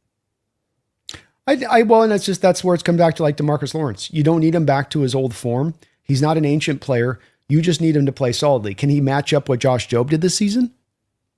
Yeah, he absolutely can do what Josh Jobe did this season and probably a little bit more. And that's what we saw with this defense. That can be more than, good enough. Riq was fine, but Riq was never starter. They always had him kind of mixing in and out of the field there with Jobe, and Jobe was kind of the main guy even down the stretch that they had running out there. And, he'll give up some catches. When Jobe didn't have a magical year, he was solid, but, he gave up his share here and there too. He got targeted times in certain games, but can he steer it enough? And certainly remember with this, having a pass rush here in Seattle for Humphrey versus the pass rush that he had there last year with the Ravens and no Matabuke and nobody really working off the edge, but maybe a Kyle Van Noy. Kind of a little bit different as well. Yeah. I'm a little bit worried about our edge room, admittedly, this year as well, but that could be addressed pretty easily. I like I said, the Khalil Mack discount to chase a ring is the thing I really have my eye on right now, because he's going to turn 35, I think, and he's still really good, but he's got to be near his last chance if he wants to go for that ring. And I don't think he's getting it most other places he could sign. Agreed. I think that's just the kind of player you're looking at, Brandon, out there, especially with the fluidity in the system already. I would see no issue going at it. It's about getting, if we saw this year, it's about stacking up a really, really good four. Guys that can, keep you fresh. I limit down your snaps a little bit, have a couple games, maybe you got to run a little bit more snaps because we have an injury here or there, but I'm going to keep you fresh throughout the course of the year. And just when you're out there, go like a bat out of hell. And if you can do that for us, that's going to be plenty for our defense and what we need. Mm-hmm. Chris, thank you for the $2. I think Jake made a video on the 2 points. Man. Yeah, I did see I didn't watch the video, but I saw that he posted a video, because I guess there was something earlier today about, did you see this? No. Okay. I saw the Super Bowl, like Charbonnet picking up the Super Bowl trophy. Did you see that one? No, I did see that one, but I guess the league has admitted that the rules analyst in the booth, what's his name? Terry McLaughlin? McCauley. I can't pronounce it. Apparently, he called down to the referees during the game when they were looking at that play to tell them how the rules should be interpreted, so they knew that it should be a conversion. And I guess some people are upset about that, like, because he's interfering with the game. I mean, my thing is, though, I mean, he called in to make sure they got the call right. He didn't call in because he put 10 grand on the Seahawks and he wanted the Seahawks to get the 2-point conversion. So I don't know. Some people were really upset about that today, but I know why, but I don't know where the leg to stand on supposedly comes from. I maintain with the Rams on this one, the Ram fans, and I got a question for you in the end of this. I maintain with the Rams fan in this year. I've never quite seen so many Ram fans or fans, NFL fans in general, that complain after a game has concluded and after there was confirmation that the call was correct, who continued to complain when the call was the right one. It's one thing when the call is wrong. One thing when, like, you're a Saints player in the conference championship, Brendan, and you get clotheslined before the ball arrives and there's no defensive pass interference and it's a blatant penalty and you should be called for it. And now you're going to allow that other team to go to the Super Bowl on the back of that play. That's one thing as a fan to turn that little stinker over months on in afterwards or years in after that one. But it's another one when they get the call correct. That's just to your point. That's what we want is them. I don't care whether it's the Hawks playing or whoever's playing, Brendan. I want them to get the call right. That's what drives me crazy about the NFL so often is not that they're taking too long to get calls right, or it's that they're not getting it right. That's what pisses us off. So I don't understand. And I kind of wonder, is my question to you on the end of this, is this loss to Seattle, these two losses to Seattle at the end of this year, as tough as they were to this Rams team, is this going to put a little hitch in their giddy up, Brendan? Are we going to see this team is this going to be up in their head a little bit? Too much Puka out there. Is this going to maybe kind of stick with them a little too long? Like they aren't doing the Mike McDonald on to the next play? It already has, right? I mean, after we beat them, they lost to the Falcons. They barely beat the Panthers in the playoffs. They barely beat the Bears. Like, it feels like it kind of already did. Like that was not a very good team down the stretch. Like the Rams before that, I'd say the first 3 months of the season looked like the best team in the league. For the rest of the season, they looked slightly above average. I mean, they looked better than that in the NFC Championship game, but the body of work after the second Seahawks-Rams game was mediocre. So I'd say it already has. Yeah, that's I'm surprised you're still doing a video on that at this point. They got the route call right. It was the correct call. Whether officials need somebody to call down or not, I don't care. Like that doesn't happen as well. Like we don't think that happens a variety of times in NFL games with as convoluted as these rules are. That's the purpose of having the guy up there in the booth in the first place, in my opinion, in so many ways, is, just more eyes, the better to get it right. That's a weird thing to complain about. So the thing that drives us most crazy about the NFL is that getting calls wrong, they get one right. It's like, what the hell? I mean, look, the play's a fluke. I'll admit that. Like the play was very lucky, very fluky. I'm not saying that Zach Charbonnet knew he was getting a 2-point conversion when he picked that ball up, but it doesn't matter. Like the greatest play in NFL history is a fluke. The Immaculate Reception.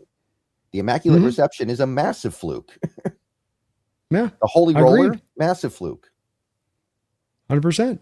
Hey, Mhm. this is funny things happen. Balls bounce weird in this sport. It's an oblong ball that bounces very strangely, but it was the right call. And we'll see if this doesn't have some maybe cascading effects on them, throughout the off season or what this does with them mentally wise. Cause it's, quite the opposite of us. On to the next play. It doesn't matter Yeah. what's happened before. Let's get on to the next thing.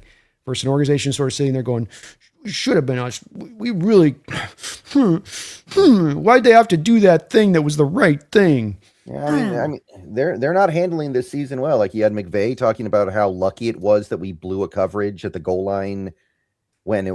I mean, I don't even think Fortuitous bust. yeah, or whatever it was he said. I can't remember. Fortuitous bust, and like even when I saw it live, I was like, "That's." I don't think that DeMarcus Lawrence made a mistake there. I think he realized something bad was about to happen and prevented it. I don't know where that came from. Agreed. I thought the same thing in the live moment of it, and then DeMarcus ended up confirming it. It's like, and McVay's talking after this, like, this one really, really stung. This one really, like, I just hope that you keep staying in those feelings, man, and like let that be your driving force the offseason versus, what you can be doing to get better, right? Versus like, how would anybody that just so wild that would have happened there? That just so random. It's like just bullet changing course mid direction. Yeah, and I think it really does. Like when I hear that comment, what I hear is they thought they were guaranteed to win. They didn't think we were very good, and there was no doubt in their mind they were going to win, and they were just so shocked. Like that's what it feels like, and I don't know why they would think that. Like they were the road team in that game. They were the team that had played two very, very close games the previous 2 weeks. We had just won by 5 touchdowns.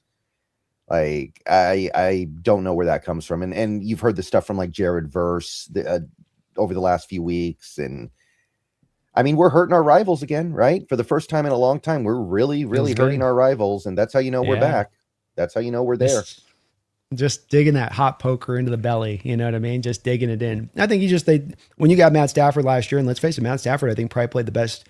He's played great throughout his career, but he's played great since he's come to the Rams. But that was the best season of Matt Stafford in his whole career. Yeah. And when you had a guy playing like Jordan-esque levels from the quarterback position for the sport, I mean, even Julian Love in the mic'd up in the Super Bowl is like, he's no Matt Stafford. He's going to sit back and he's not just going to throw it blind.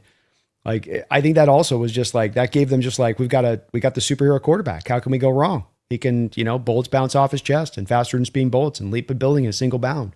And that can't be beat, right? There's no possible way. But I get surprised by the loss. You can't sit there and turn over, I think, too much in this way, especially when a lot of it's like, that shouldn't have happened. That was so like you've been done dirty or something. Yeah. And, they big reason why they lost is because their special teams sucked. And they knew their special teams sucked all year. It's like, to me, it's kind of like having a bad bullpen in baseball. That bad bullpen is going to cost you your season. Like the 86 Red Sox, great example of this. Great team, went to the World Series, and everyone talks about Bill Buckner, but they lost that series because their bullpen sucked, and they knew it all year, and they never fixed it. And if you were a rational Red Sox fan that year, I think that in the back of your mind, you knew we're not winning the World Series with this bullpen. No. And I think that's a great comparison. And it's one where I think that you've seen almost little talk from them about that special teams and how much that did cost them this year. They'll lament this player. They'll lament that they didn't get over the top or whatever, but they're not talking a lot about that factor in it. Whereas you have the Seattle Seahawks to the other side of it, building up a special teams unit that's as good as in football as you'll find. They maybe had the best special teams year that we've seen in 15, 20 years. I mean, it's part of the research I'm going to do this offseason, Brendan, who's taken a look at this special teams unit and just see where it historically kind of ranks across the board. You got a kicker that almost sets the record as far as points go. You got a punter as good as you'll find in the league in every fashion, from hang time to the inability to return the ball to inside the 20 to length and distance on top of it. And then you've got the punt, the kick return game on top of it all. Hell, you're scoring touchdowns on special teams, goodness sakes. And so it matters. And the Rams didn't put the onus into that. Quite frankly, you hear about the story of him letting go, McVay of letting go. I know we talked about it already a little bit, but the guy that went on to Tennessee now, that was their special teams coach under the prior guy there, and he was one of the best in football. I think he still remains one of the best in football. And you let a good one go because of kind of a battling of egos that went on there a little bit. But he's not been. This is what happens when you sort of short sell the third phase of your football team. Right. Corey, thank you for the 4.99. I'm glad I got to go on this journey with the both of you. It made this journey more special. This is the best team in Seahawks history. Go Hawks. Thank Well, you, it was Corey. a lot of Well fun. said. It was a lot of fun this year for both of us. Yeah, thank you, Corey. It's been a great journey doing this with you guys in this community and being able to experience this all together rather than just individually. And I do agree with you, man. I think that this is the best team in Seahawks history. I think that this does surpass the 2013 season. I know that that had the historically great defense, and this defense is right on the edge of being at that spot. Maybe not quite there, but I just think that the cumulative of the team you put together was just that special. Yeah, like the Super Bowl was not as in your face dominant from the defense. But I think if you look at the two Super Bowls, 48 and now 60, the defense was about equally dominant in both games. Just that dominance got expressed in different ways. But like I Yeah. said, the Patriots did not cross the 40 until it was 19-0 in the fourth quarter. That's insane. Well, and I maintain on this, Brendan, that if we didn't have an offense that was putting our defense on so many short fields through the first half of the schedule and allowing a lot of points to rack up on the back of that, where even if you're getting a stop, it's still a field goal, they would have had their points per game significantly lower and maybe even right in alignment or close to alignment with the Legion of Boom team, which has us having a bit of a different discussion here because that's the only driver you really got as far as you're matching that team as far as what pressure, sack rates, turnovers for the most part, I believe is pretty on the button with all of it across the line. DVOA, I think you got that defense beat. That would be the last marker that anybody could hold up to say, well, but this. And you did all that while playing in the toughest division in football, while playing in the toughest conference in football. Mm-hmm. Yeah. And even though this offense turned the ball over more than the 2013 offense, I think this offense is definitely better. I would go to war with this. I think this offense is more capable of putting up a big performance in a big moment like they did in the NFC Championship game. I don't think the 2013 offense could have won that game, where a game where the defense doesn't really show up and you just got to put everything on your quarterback. At that point, second year Russell Wilson, I don't think we're winning that game. Agreed. I don't think you are either. And that's why I think this is a better team, better special teams unit across the board, and then I think it's a better offense overall, and that to me gives them the nod, in my opinion. Feed me more. Thank you for the $2. Even when we win the Super Bowl, still no Brendan smile. That's not true. I did some stuff in my post game video right after the game. Like that's not true. I don't know. It doesn't look good on some people, man. Like, some people don't look good with facial hair and some people do. I don't look good with a smile, man. I get it, man. Some people are smilers, some people aren't. It's all good. You're celebrating. I know you're enjoying it. Oh, yeah. Absolutely. So thank you, Feed Me More. The Lord's Disciple, thank you for the $2. If you were betting men, who's our next OC? I think, the smart money's out. And I'm not saying that he would be a favorite versus the field, but he's definitely the favorite if you were to list the candidates. I think that's just the one that seems to stand out. It's a breadcrumb trail leading us here. It's very much a guessing game, but I think that there's some smoke here coming out the windows on this one. That leads me it's Houghton. Yeah, and I mean, I looked at his resume. It's not bad or anything, but it's tough. I'm not going to know how to feel about it until I see him call some games, period. So we're going to be a little nervous until we do. That's just the way it is. Yeah, like when we hired Kubiak last year, both you and me were really happy with that. We both kind of knew what we were getting into. We knew what to expect. This is not going to be that. This is not going to be that in 2026 if it's Houghton. We're just maintaining our consistency on our approach here, folks. It was the reason why we are hardlining on this approach right now in our outlook of it and what we'd want is because, to Brendan's point, we both were fully on board with wanting the Kubiak for the very reasons we've discussed as to why we wanted him. And so it's just staying in that same pocket as to what brought the success of Kubiak here, wanting to try to replicate it in the same way. Mm-hmm. Let's see here. Feed Me More. Thank you for the $2. Did you see on the broadcast mic drawing plays? I don't think I saw this one, but I'm sure he was. No, there's a great shot of hold on, Brendan. I've got it. It's on Twitter and I can kind of flash it so you can see it. I'll just show it to you on the camera. But there was a great shot on the telecast of you've got Mike there like drawing a play up, and he's got his guys right over his shoulder. There we go. So I'll show you here. So you can see you got Nicky Manwari over his shoulder there, and then you got Kobe Bryant looking right down at him at what he's drawing up there. Somebody put a caption on Twitter. They said, when a coach tells you to lock the F in, this is what he means, which I thought was a great little tagline there on thing. But it was, you can see in that picture. I mean, these guys it's hard to tell, but I mean, Kobe's eyes and Neiman Manwari over there, they are absolutely as focused as you possibly could ask a player to be in that moment right there. And it's a great shot. It's an absolute classic shot right there of just, I mean, it's old school football. It's Joe Montana come over to the sidelines with Bill Walsh and them going down to a knee and just picking through. And you can sense that connection between player and coach in that moment that's so intrinsic to the success of the team. Yeah, you got to love how 21-year-old Nicky Manwari takes this so seriously already. Like everything about him, there's nothing about him that feels like a 21-year-old football player.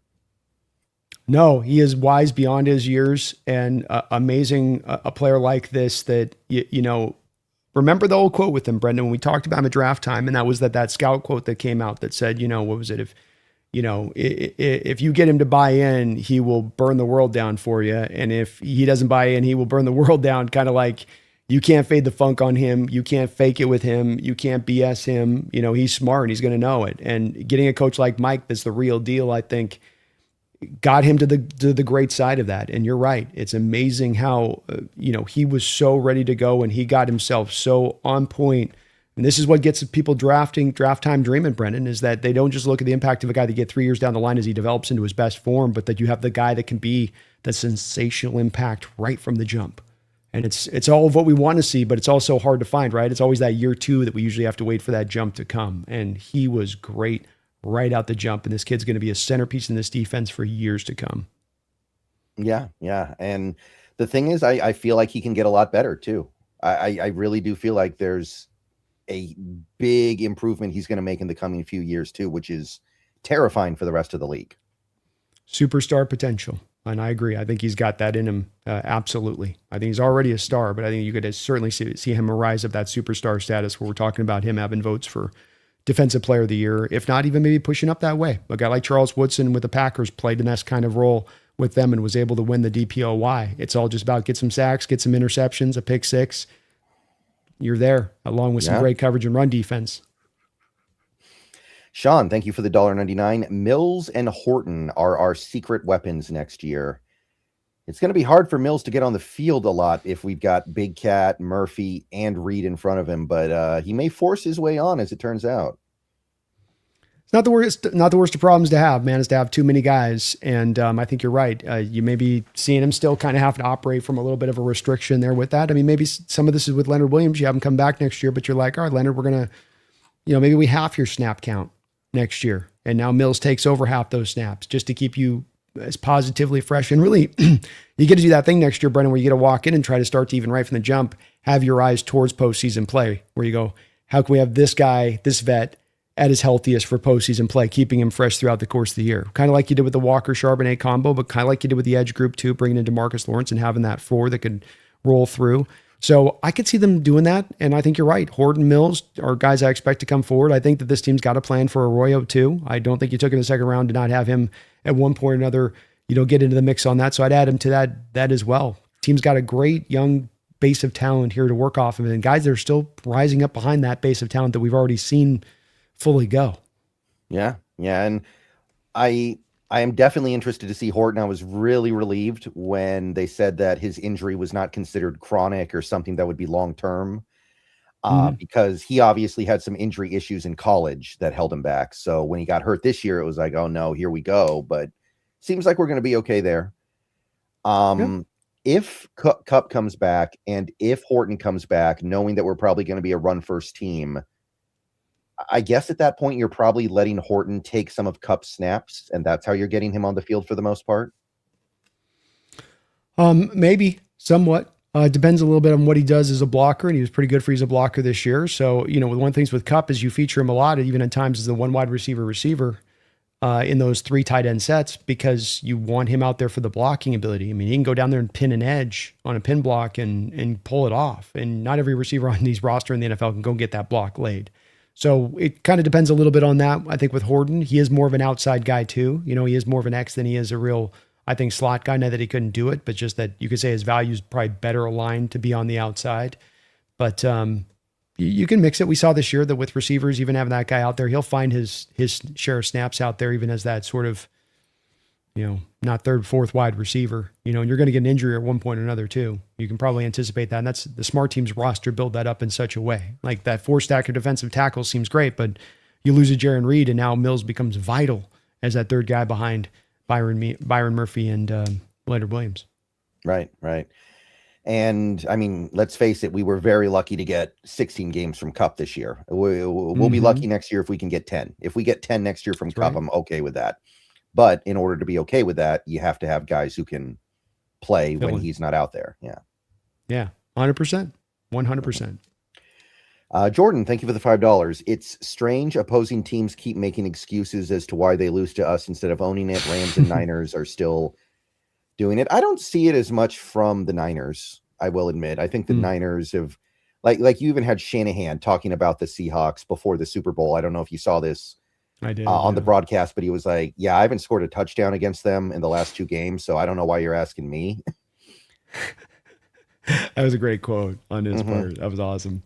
Yeah, and I don't know how they crack this defense with Brock Purdy, who, I'm not saying he's a bad quarterback, but a guy with that arm is not beating this defense if they have even, most of their desired personnel. I agree with you. I think he's the type of quarterback that Mike can put into a bind for the most part, or it takes him just making sensational throws across the board throughout the course of the game to make it happen. And his arm talent just isn't there to do that. Say nothing of it being really challenged when there's elements or wet weather. He's gotten away pretty has from being able to go into that Pacific Northwest when it's been one of the rainstorms, and that watch his game when that happens, and watch what he's awful when it comes into the showers. So I haven't seen as much either with the Niners, making those excuses, but I think you're right about them as well, not having much inroads in the future of getting this done. They've got money to spend. They ate the bad money this year to be able to set himself up a little bit into doing some things this offseason, but they feel like they have a lot of work to do. I mean, does Trent Williams retire? Is he really coming back for another year? How good is he going to be? Can he stay healthy at 39 years old? I mean, by far the oldest left tackle in the sport. Outside of Dominic Pooney, what do you got on that offensive line that you feel dominant about, rather than just being a guy or an average kind of dude? And the receiving core now, Ayuk, they're trying to get out of that contract. Juwan Jennings is probably going to be gone this year. You're bringing back just basically Pearsall at that point. I mean, they're talking about trying to bring back Deebo Samuel, for gosh sakes. Yeah.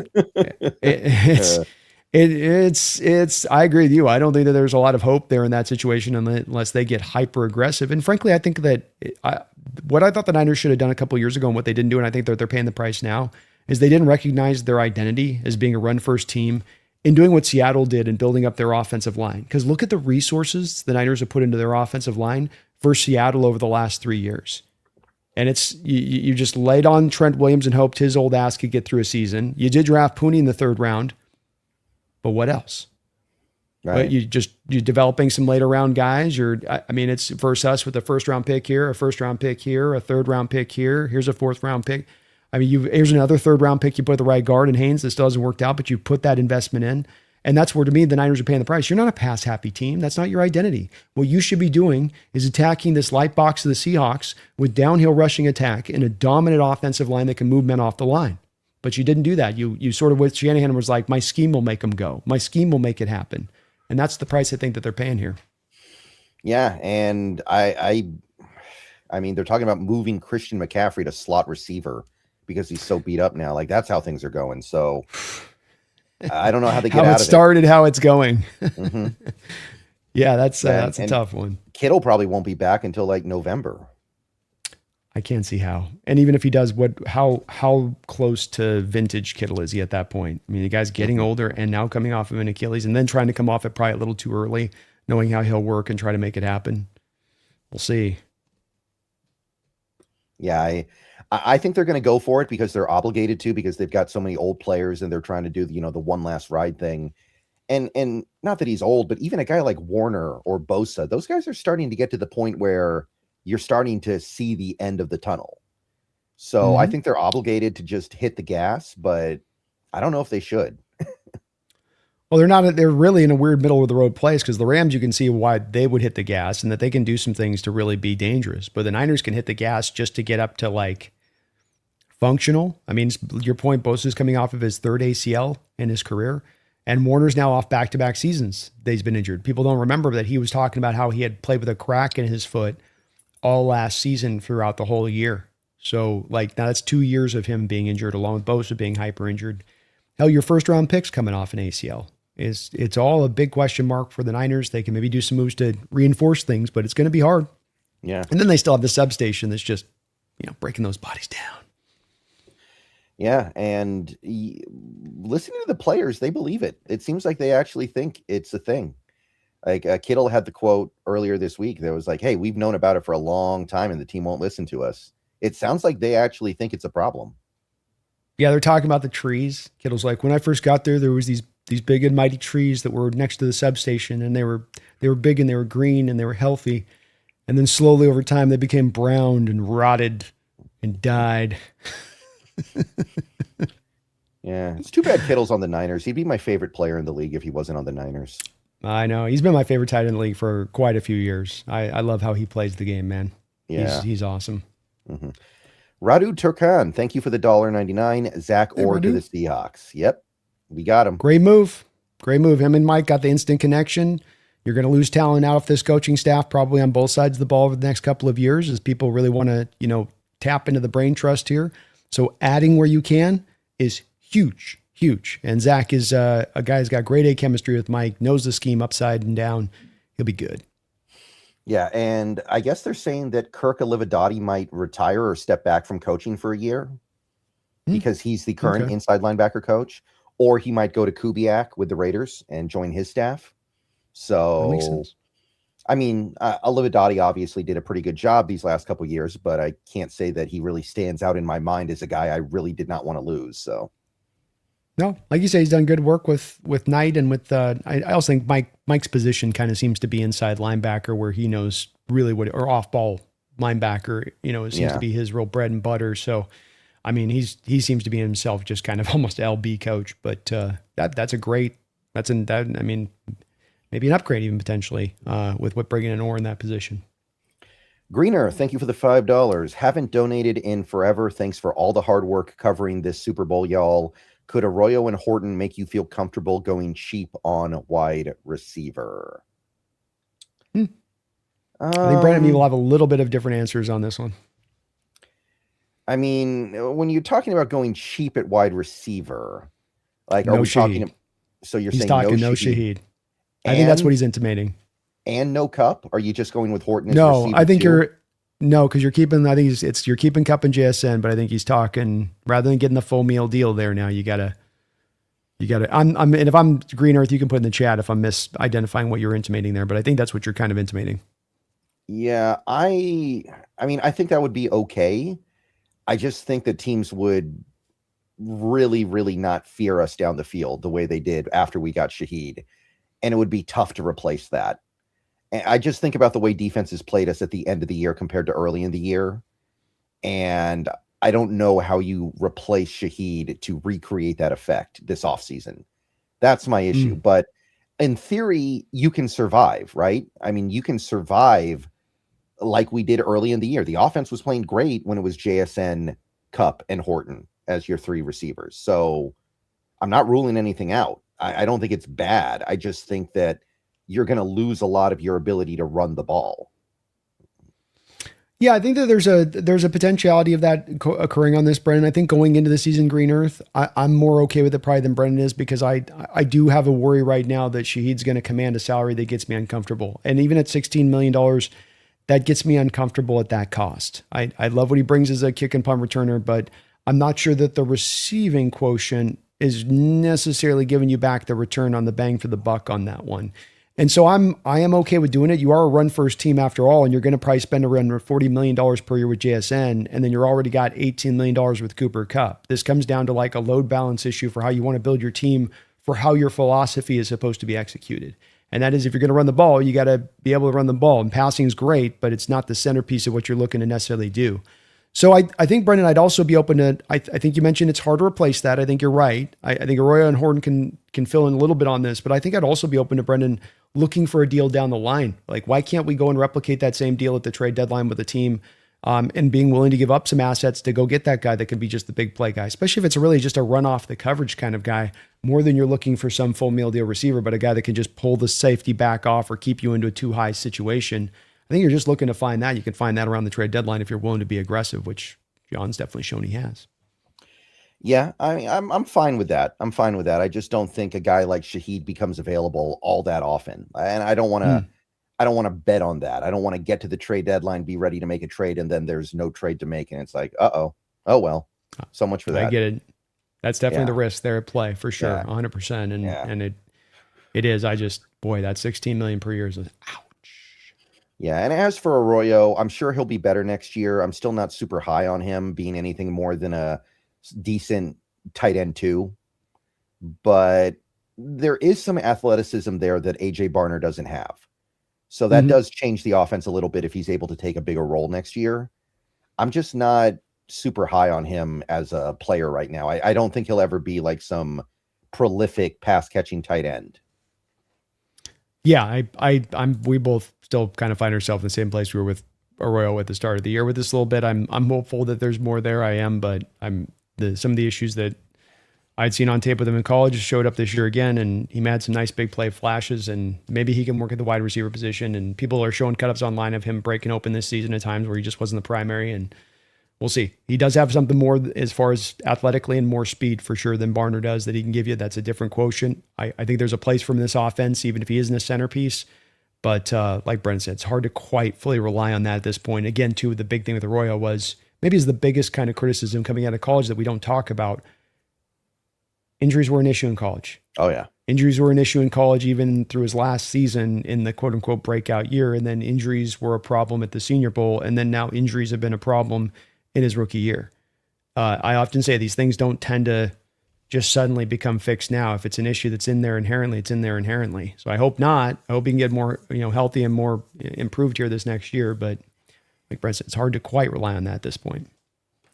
Lord's Disciple, thank you for the $2. Really like Pritchett. I think he can be developed. I like Pritchett a lot too, but he may cap out as a backup. That would not shock me, and I'd be fine with that. But I don't know if I'd bet on him becoming like cornerback 2 on the outside along with Witherspoon. Yeah, he had a really, really, really good year as far as coming back forward this season. I think in coverage especially, but the tackling and the run defense still is going to be a bit preventative for him ever ascending, I think, to becoming a starter. And that was always the issue with him coming out of Auburn as well. Even this year, first year out the gate, 151 snaps, he was 29 rated. He was 56 rated this last year, 58.7 in coverage. But again, run defense, 48.1. 44.8. He's kind of 6'1", 180. It's just he doesn't have a lot there to be able to go up and be a tackler. I think he'd be good in coverage. I think he'd be sticky in coverage at times, but that's where that'll be hard for him to ascend behind that. But still, solid player, solid for depth, maybe an occasional starter here and there, Lord's Disciple. That's not the worst thing for a guy that you took in the 5th round. Yeah, I like his flexibility. That's one thing I liked about him. I thought he was good in zone and man in college, but I don't know. In this defense, in the McDonald defense, you got to be able to tackle at corner, and I don't know if he'll ever be able to do that. It's definitely a part of his game that's got to develop, and we knew it the moment we drafted him, and then we watched a lot of tape on him and his running mate out there in Auburn, and that was the thing with both those two guys where it was sometimes rough. He always had the spirit that was willing. It was just sometimes just couldn't seal the deal on some of those tackles, and so got to get that cleaned up if you want to ascend to become a starter in this league. Feed Me More, thank you for the 5. Albert Breer reported that Gus Bradley was offered more money and play calling duties with Arizona, but declined for less money with Tennessee. And that's Tennessee, by the way. Yeah, that's not the Chiefs, right? That's not. Yeah, that's Eagles. No, you're right. You're right. It's like, no, I can't go to Tucson. I got to go to Albuquerque. I don't want to do that without one to that. So, AZ's got a reputational problem, don't they, Brendan? Yeah. All the way up to the top, right? Because apparently, I don't know if you heard about this, but apparently the NFL has killed off the team report cards they do every offseason, where the players get to grade practice facilities and gyms and food. But I wonder if the Bidwells were behind that one because they always finished at the bottom of those. I wouldn't surprise you they were driving force on it, that's for sure. But like, you ain't gonna hide this. The players know who's cheap and who's like, and as well, it's like a double-sided thing from an Arizona perspective because you have both, Bidwells, that organization, and then you got the other part of it. Now you got to go also walking in the NFC West and like this division, and like who wants to? I was kind of surprised LaFleur took the job, quite frankly, because it's like you think Kubiak's got a hard task. I mean, this is Tom Cruise Mission Impossible stuff right here. Yeah, I guess the money and the prestige, just you can't beat it. That's all I can think of, right?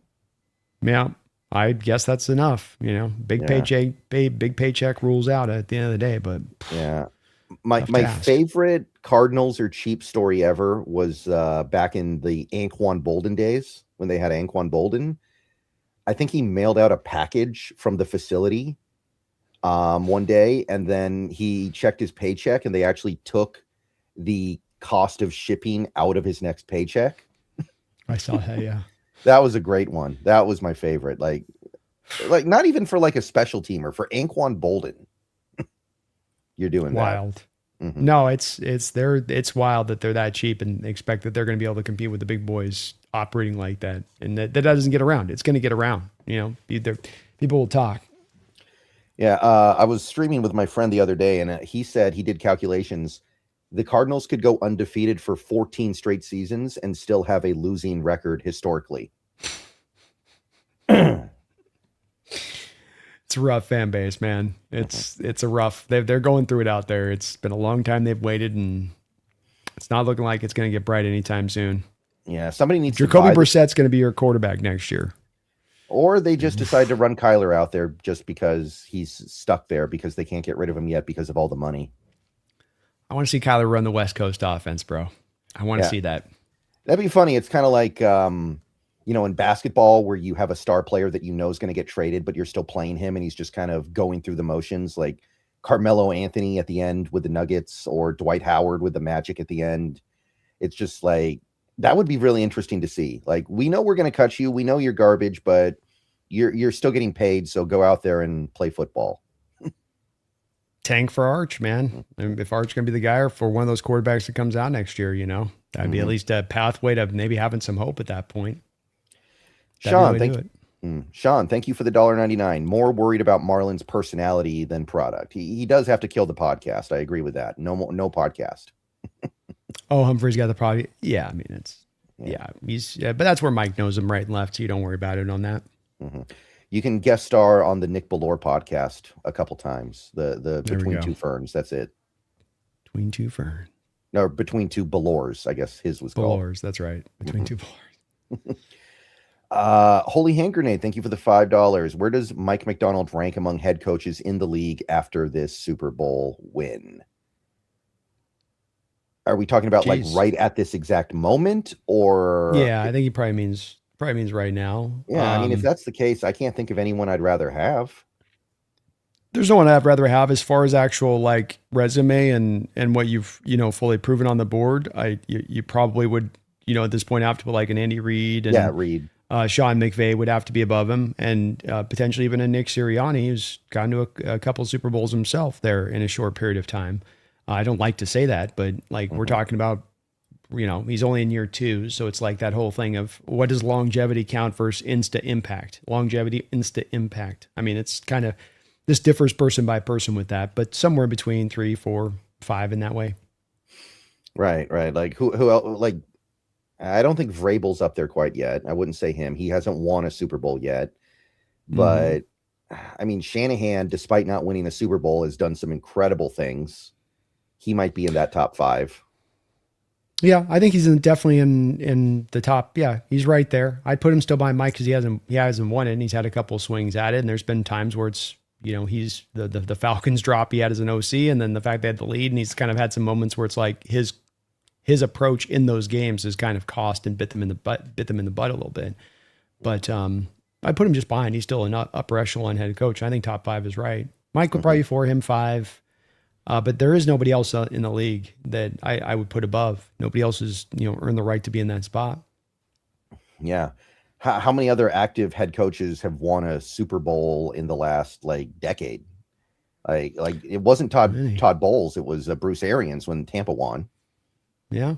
And you had a lot of Belichick's in there through those years that he won it. So, and Doug Peterson, he's not in the league. Doug Peterson not in the league. And what we had, wasn't it Kubiak with the Broncos in 16, I want to say. Yeah.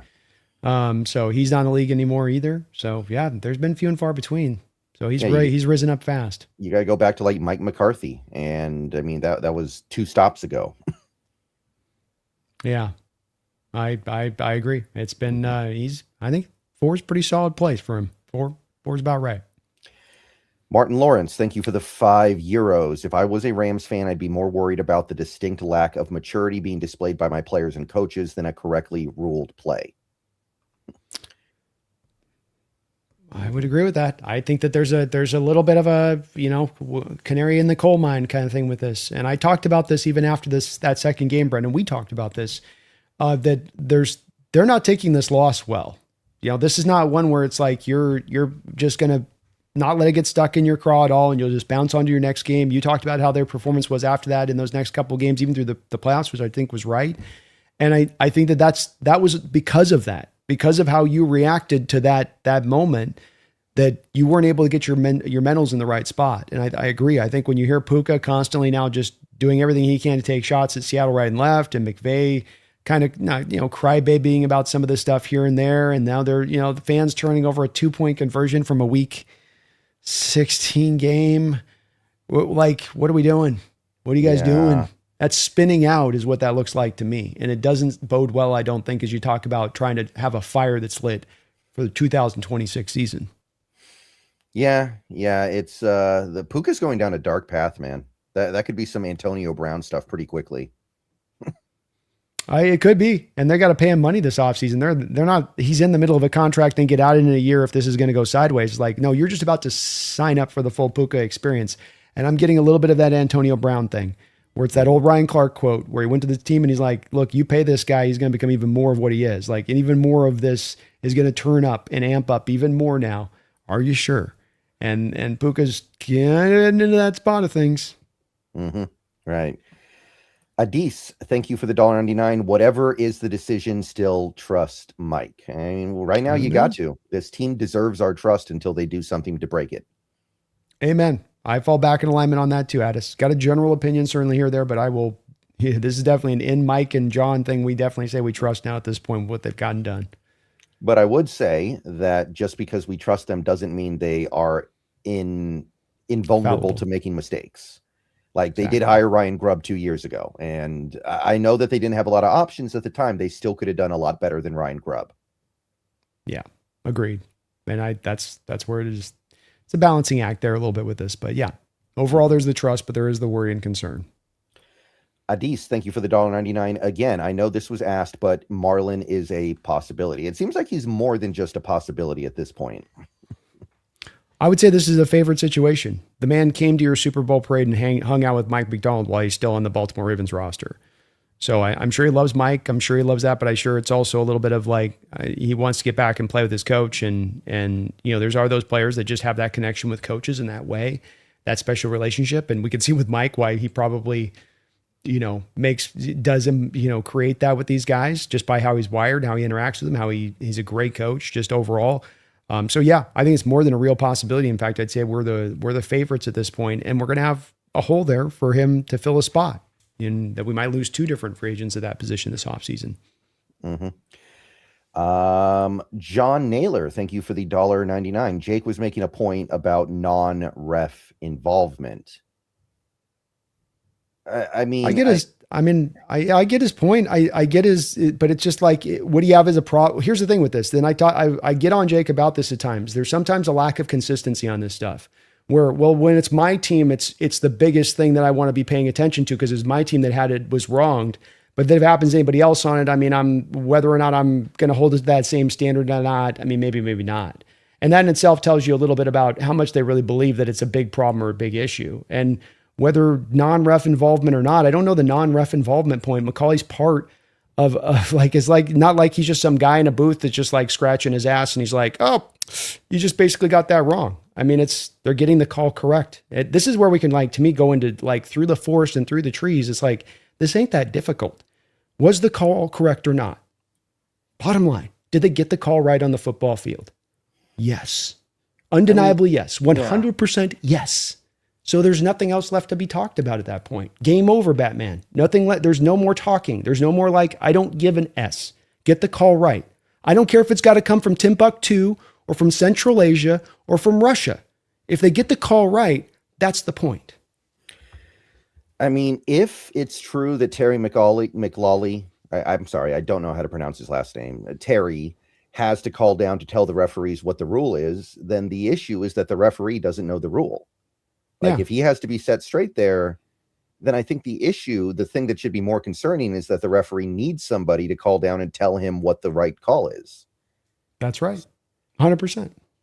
But yeah, I don't know why that would be a problem that some third party, or not even really a third party, but somebody who is not reffing that game intervenes with knowledge that helps, establish what the right thing to do is. I don't understand. And this is being publicly placed out there, but you're fooling yourself if you don't think this is happening across the board in the NFL. I with the problems that they're having with the officiating crews and with the level of already conspiratorialists that are out there and a bunch of people that moan about these things after the game, there's obviously a heavy emphasis on the NFL trying to get these right for the right reasons, because they know that it doesn't look good on fans, especially in this age of gambling that's out there, to have these plays kind of called into question in that manner. So it's one word, just again, to me, I think that this is all really super silly stuff. And again, speaks to just a little bit of an inability from an organization right now to move on and to be looking forward and to look at why you really lost down the stretch and look at why you fell short, not because of a 2-point play. It's because, like Brendan said earlier, you put a special team unit together that was ass. You had to fire your special teams coordinator mid-season. I mean, the 2-point play was so bad, you had to fire your special teams coordinator, right? I mean, wait, are you talking the 2-point conversion? Do you mean the punt return? No, they fired him. I mean, the Rams fired their special teams coordinator after that game. So what was it? Was it the 2-point conversion, or was that your special teams coordinator became exposed to the ultimate degree and you had to do something and you were a little bit desperate at that point? It wasn't really the 2-point conversion at that point. It was the fact that your special teams coordinator sucked. That's your reasoning. Yeah. Okay. I see what you're going for there. Yeah. But yeah, I mean, I think that most fans would be pretty happy if the NFL started doing this thing where we have an eye in the sky that can intervene when something is clearly wrong on the field. Like let's say there's like a brawl.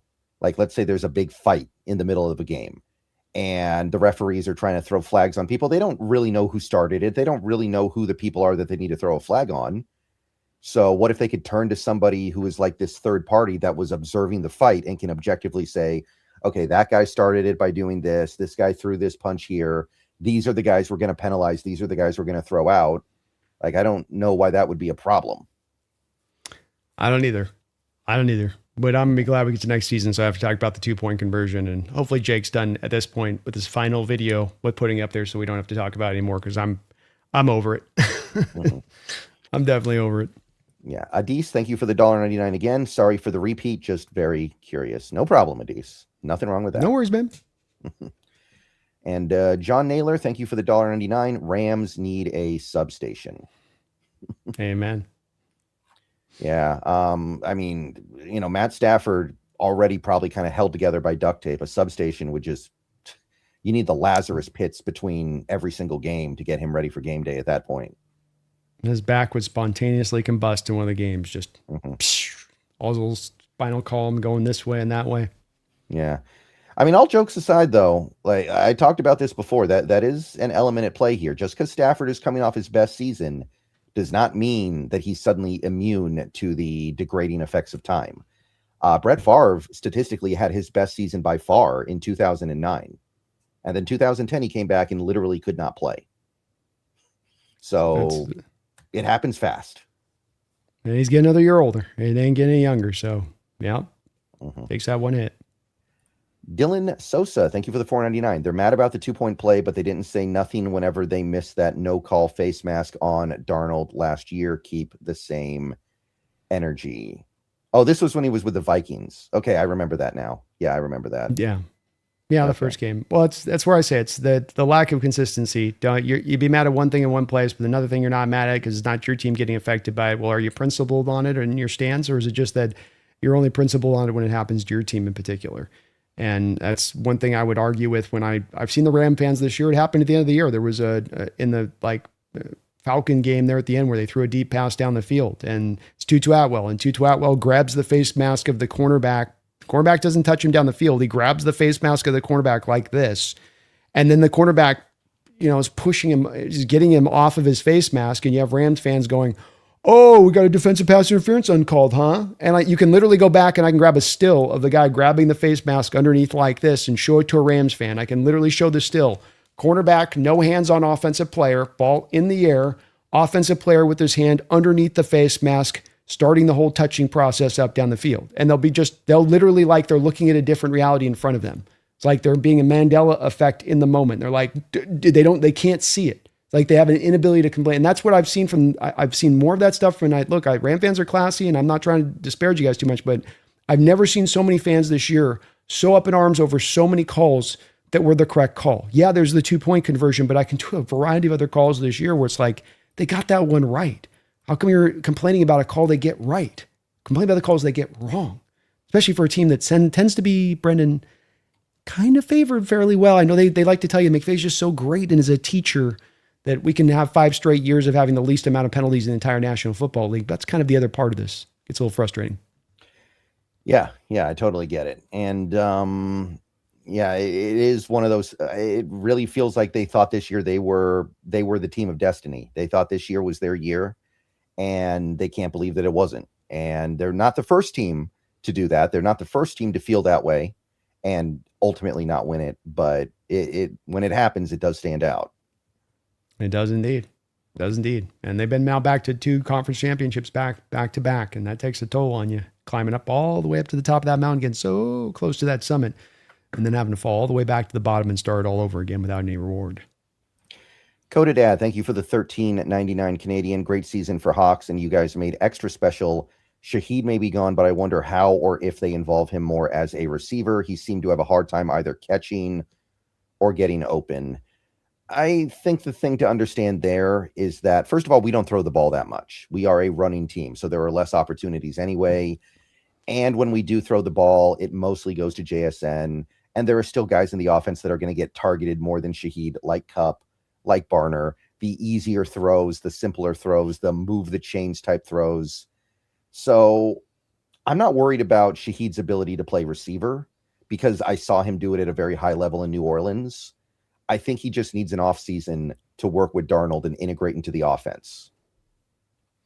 Yeah, he definitely would be improved having an offseason to work with him here. And I'm open to keeping him as well. I am. it's about the cost and the price. And, I'm not wanting to break the bank for him. I can't go to that degree of it. But, yeah, I think there was a little bit he left. I agree with you, Kodad. And there was a little bit left for me wanting more in the bone as far as the catching aspect if we're going to get him into that $16 million a year territory. It may exist as Brendan's talking about, but to have paid it, I would have liked to have seen it on my team within the conjunction of this team and this chemistry and the way you run your offense to feel like I should go and pay that. We live in a world where Tutu Atwell got $10 million this last year to catch 4 passes. So but they regretted giving out that deal. They're not looking at it in retrospect being like, that was smart money spent. In retrospect, they're looking at that deal going, our team could have been much better. We could have brought a difference maker in here, putting that $9 million elsewhere. Yeah, but the thing is, they paid him based off not a ton of production too. That's the thing. It's like if you're a speedster, even if you don't have very good production, you're still earning money just based off your talent. It feels like, Well, I think that's the case, and that's where we come down to. I think some teams going to overpay for him, Brendan. But just because teams do it doesn't mean in itself it's smart to do it, right? So yeah, we can look at examples of teams that do this, but is it actually money spent? Is it actually money that you're getting bang for buck on? And I would offer to you that it's not when you're getting up into that spot in that realm of things. It becomes a question mark, and then you end up probably likely more overpaying for what he's bringing from a special teams quotient of things rather than actually what you're getting on the field. It becomes this theoretical rather than this actuality. And I think whenever you do that in football, regardless of position, that's not a road to necessarily ruin, but it's a road to, messing up your cap. Yeah. Man, I just don't want to mess up a team that has a chance to repeat. Like, I would really hate to get to the end of the year and be like, man, we'd be in the Super Bowl if only we had Shaheed back. Like that. So I'm being careful with that. I don't think it's a ridiculous overpay to give him like $16 million a year. It's tough for me to say no to that. Like if it goes beyond that, okay, I get it. But if it's like 16, I think I just have to bite the bullet. It's not a gross overpay. It does make me just a little bit again, they've done a good job, I think, of finding the right value on these contracts. And it's a little bit of you doing for the projection versus the actuality of production. And that's, again, just a little bit of a, we'll see. I mean, we'll see on that point. And again, your run first offense at that point, Brendan, you're spending now $40 million on one receiver. You're spending now $18 million on your other receiver. And now you're spending $16 million on your third receiver. Like we did this a little bit before. We wanted to be like a run first team. And then we're like, well, let's go spend the money on DK and let's go spend the money on Tyler Lockett. And then let's go draft JSN. And it's like, you got to kind of roster build your resources, especially as you get past this early phase of things into a place where you're load balancing to the place of the roster you're trying to build. What's your philosophy? How do you want to lead with? We lead with defense. We lead with our run game. We lead with our special teams. Passing offense needs to be well suited in there. But how many games do you have this year, Brendan, where you're 26, 27 attempts? If you're 25th in the league in passing attempts, does it make as much sense to be paying three receivers high watermark money? Is that really the smart approach? Yeah, I think it is if you feel like you need Shaheed to run the ball effectively, because we were not a good running team before Shaheed got here, and then we got much better with Shaheed on the field. That would be I can't buy in. I can't. I got to push back on that, buddy. That's causation there. Like what you had as well with this run game is an outside zone scheme that we talked about needed to be learned by both the offensive line and the running backs. You had a rookie starter at left guard. You were just getting this front. You didn't get the final five guys into the end of training camp. To the very end of training camp, you're finally like, okay, these will be the five guys. It was a rotating bus all the way through training camp until that point. And we talked about that. That was absent Shaheed or any big play threat, because you did have Torrey Horton here in the early part of the year, and he did provide you some big play ability over the top. He had his touchdowns. He had ability to take it over there. Your offensively were very productive. To me, my opinion on this would be that it was more about the run-centric details that both the offensive line and the running backs both needed to learn and to master. And once that started to get mastered down through the back half of the season, that was the driving force of the running game stepping forward. I don't think it was purely that just merely Shaheed's presence. I think teams went to the cover two shell, Brendan, to start driving more of the double teams into JSN's direction and to make sure that they had the protection over the top, more so than it was because of just the appearance of Shaheed. So you don't think losing Shaheed would drag down the run game that we have all that much? If that's the case, then I'm not that compelled to keep Shaheed, admittedly. If that's the case, then I can get a little more behind it, but I need to see it. And I do think that he does have a gravitational effect on defenses. Maybe it's not maybe it's like you said, it's not as extreme as you're thinking. He doesn't hurt, dude. And I don't think he's a good player. So I don't want to make it sound like I don't like him a lot as a player, but I do think it's one where while we have a lot of money to spend right now, you do need to get up ahead of things in what you're thinking about and how your roster building, because you're going to be with Devin Witherspoon and JSN this year. And then next year, we're going to have some guys coming up to be paid, including Darnold now is going to be up for a contract extension. And what's that thing going to look like at that time? So you got to be thinking a little bit about this 2 and 3 years down the line. And you just can't go, well, we pay everybody.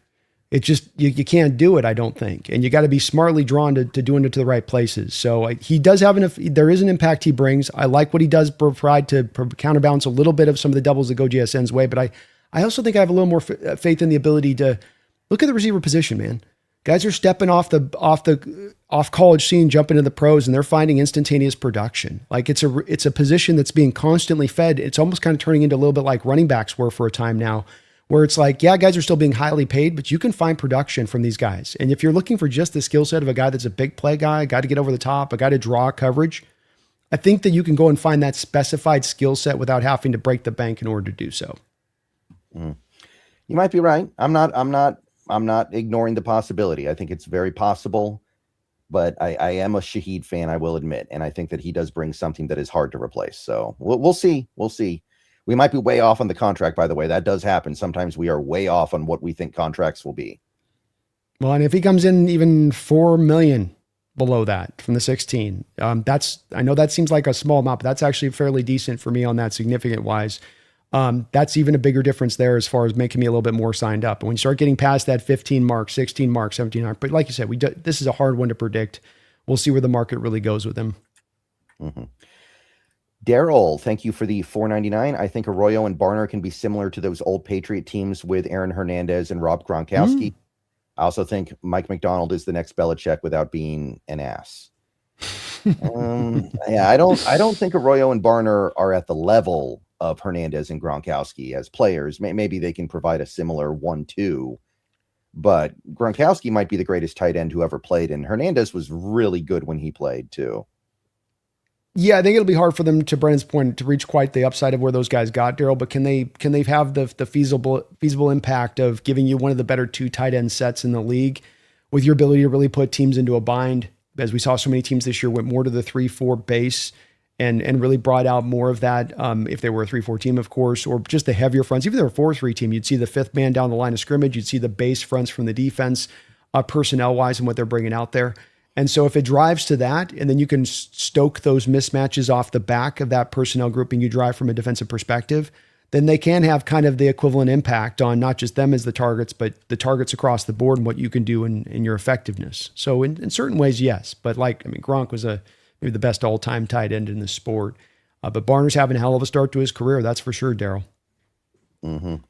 Yeah, I am pretty high on Barner. Barner's been a lot better than I thought he would be, but yeah, the Arroyo part, he can do some stuff. I'm not saying that he's a useless player, but I don't know if I would put him on the level of those guys. Well, we got to see a little more with Arroyo. We just do. There was some flashes in there, but I need to see some growth in his game. He's going to have to win at times in the contested catch thing a little bit more consistently for my money at times, because where he makes his money is going to have to be as a pass catcher. And I think he's done a good job with route running and getting open. He's got the speed to punish, especially linebackers and slower safeties. But I'm going to need to get a little bit better on some of the tighter close catch situations that tight ends often have to kind of live in. Yeah, because he's not that fast. He's not like a 4.5 guy. He's a 4.6 something guy. So he's not going to build separation the way a true speedster tight end can.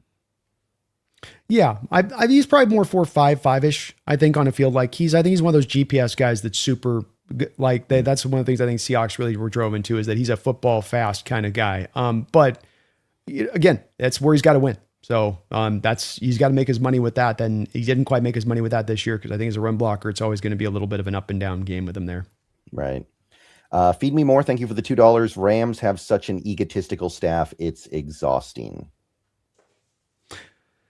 Yeah, I look at it as a good thing, because again, I don't think they're really taking this loss in the right manner to build off of it and go into the right direction. They instead seem like sour grapes or cope, or trying to explain it away to some sort of magical whatever. So yeah, Sean McVay's lost a Super Bowl, and he still said that was the worst loss of his life. So yeah, we're doing something right, I guess. Mm-hmm. Yeah, I think we're in their heads, Brendan. A little bit. And again, it's a good thing, right? If we're hurting our rivals, we're doing something right. Like, when was the last time we really hurt a rival like this? Probably Thanksgiving 2014 against the Niners, eating turkey on their field. I'd say, losing the conference championship to us didn't help either. But yeah, I think that we were in their heads at that time pretty hard. Yeah, some people think that game ended the Jim Harbaugh era. Yeah, I think there's a good argument to be made on it. It didn't get brighter after that for him. Mm-hmm. Adis, thank you for the $4.99. Oh, by the way, not sure if you guys heard, but the delusional Patriots fan from Barstool Sports said Super Bowl was rigged since it was on the West. Well, that's not what he said. This is Dave Portnoy. Yeah, Dave Portnoy. He's the Barstool Sports guy. He said that he thought it was unfair that the Super Bowl was on the West Coast because we're a West Coast team, which I don't really know what to say to that. I think Dave Portnoy is more of a comedian than anything else. So I don't think you take something like that to heart. I don't think you try to debate against that. Yeah, I'm at this point thinking Portnoy is just he's playing a character as much as anything else. And he's trying to play the toxic Patriot fan character throughout the week, and this is just him still continuing to do it. So I don't even think believes what he says. I think he just thinks it's going to be good for entertainment. And That's good. That's good for him. That's why I don't like operating in that manner as far as trying to create content, because I just think it's a little disingenuous. But I don't think he even believes that. It's ridiculous all the way around, and just doesn't make any sense. Yeah, and I promise you, there are a lot of people like that. I know people who have met Skip Bayless in real life, and Skip Bayless has said, "I don't actually believe anything that I say on air. I just say it because it'll get people to tune in." Like 100%.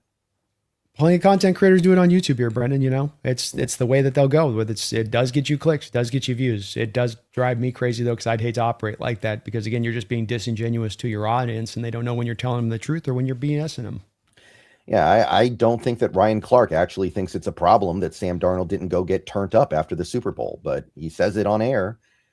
Either he has CTE or he's playing a character. That's why I think it's just they're trying to say the thing that's going to get the people, you know, they get that reaction. Then that's gold. That's gold right there. Is it? Mm-hmm.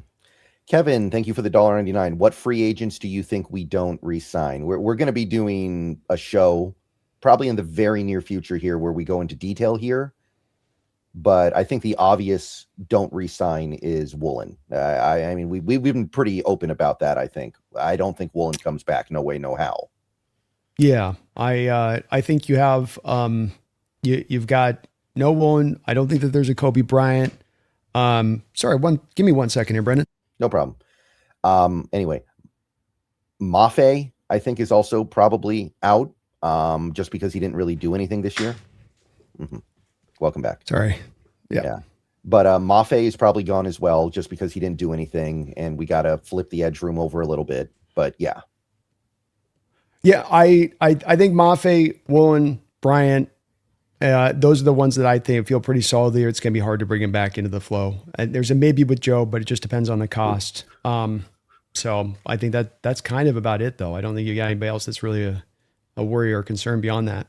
Yeah. And I think there's a chance Kobe's cheaper than we're thinking. And if so, maybe we bring him back, because I do think Mike likes him, and he did have a really good postseason. But we do know they tried to re-sign him in the offseason and they couldn't come to a deal. So it seems like Kobe's trying to cash in.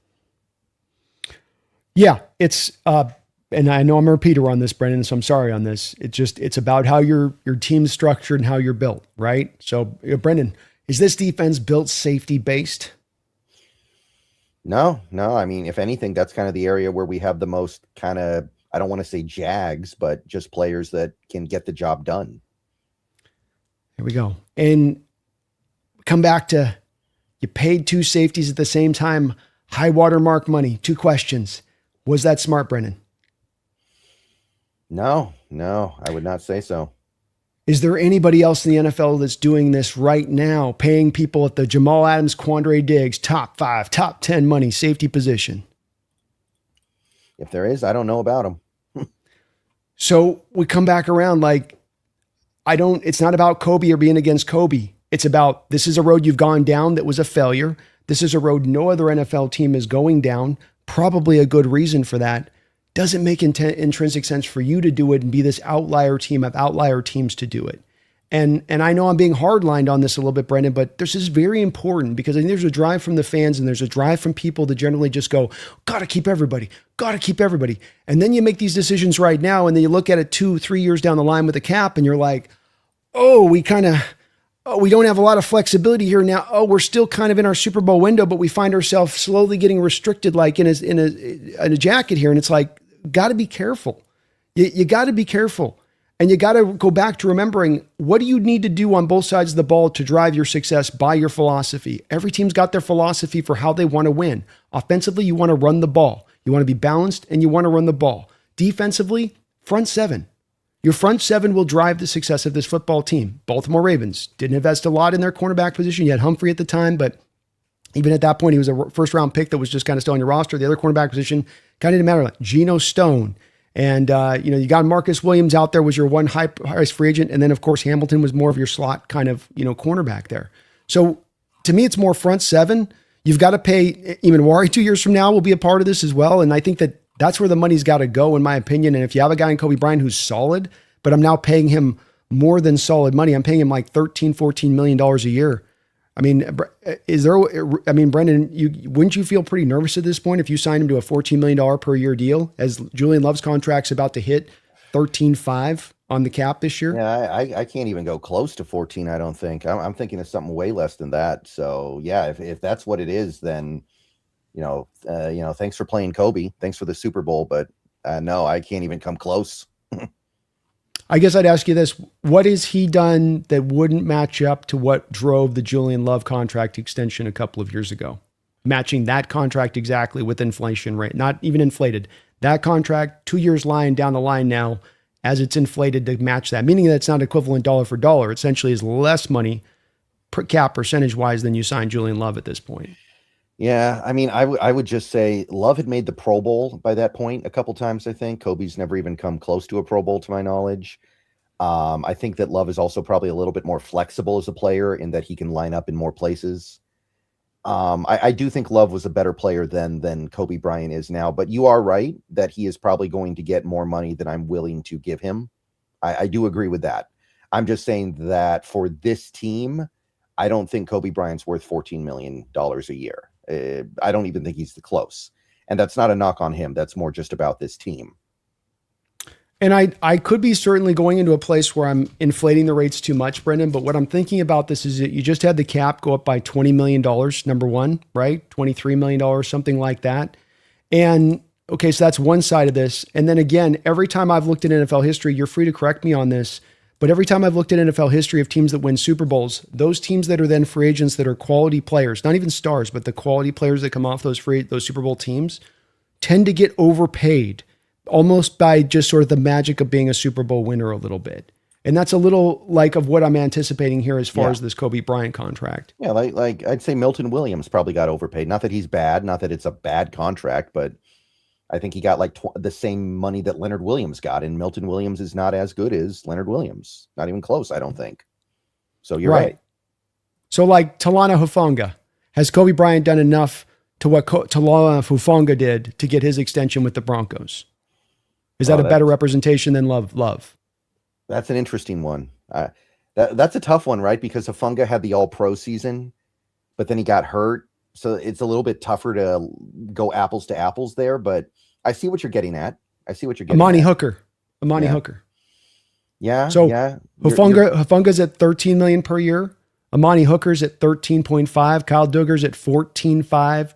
Cameron Bynum of Indianapolis is at 15 million. Javon Holland's at 15.1 million per year. Mm-hmm. You see where I'm going like with this, like where it's like, it doesn't make sense a little on the surface, but that's where that inflation thing like cooks up, right? And like just starts, it really starts to set in a couple years down the line on these deals where even that Love contract, that's really him making at that point versus the cap percentage. If you think about it from 2 years ago, it's really still him making probably 8 or 9% less than Love signed for the cap hit and how it hit that contract 2 years ago for Love. Mm-hmm. So it's still him. You're right about him not being the player. I don't think he is either. I think Love is a much better player. I do. But as far as how he'll be paid and how that all lines up with the inflation and all that, I think he's kind of in that place. I think he gets the Hufanga contract essentially. Yeah. And good for him. I just don't want it to really happen here. I view him as replaceable. Yeah. So you're on that spot then, that it's like when it comes to the low balance game with the safeties, that doing that, two guys at basically top 10-ish, top 8-ish kind of money is probably not the best, route to roll. Yeah, not with like even Love right now, by the way, is on only $11 million per year average. Yeah, the Love deal looks pretty good right now. And that's the way most of these deals go, right? You sign it, you look at it, you're like, ugh, but then you wait 2 years and everything's fine. Yeah. Yeah. But and that was when we both liked at the time too. Yeah. But I still don't think you need to bring back Kobe at that price. I think you can find somebody, you might already have that somebody on the team in Ty Okada who can do the job. And Ty Okada is going to be cheap because he's a exclusive rights or whatever. 100%. Mm-hmm. And right now you've got, by the way, here's your free agents at safety position this offseason. Kyle Duggar coming off a bad year and being traded to Pittsburgh. Jalen Thompson with Arizona, who is okay. Jimmy Ward, Houston, 35 years old, older than dirt. He's pretty much done. Andre Cisco from the Jets. Kevin Byard at almost 33 years old, 10-year pro out of Chicago is now going to be a free agent.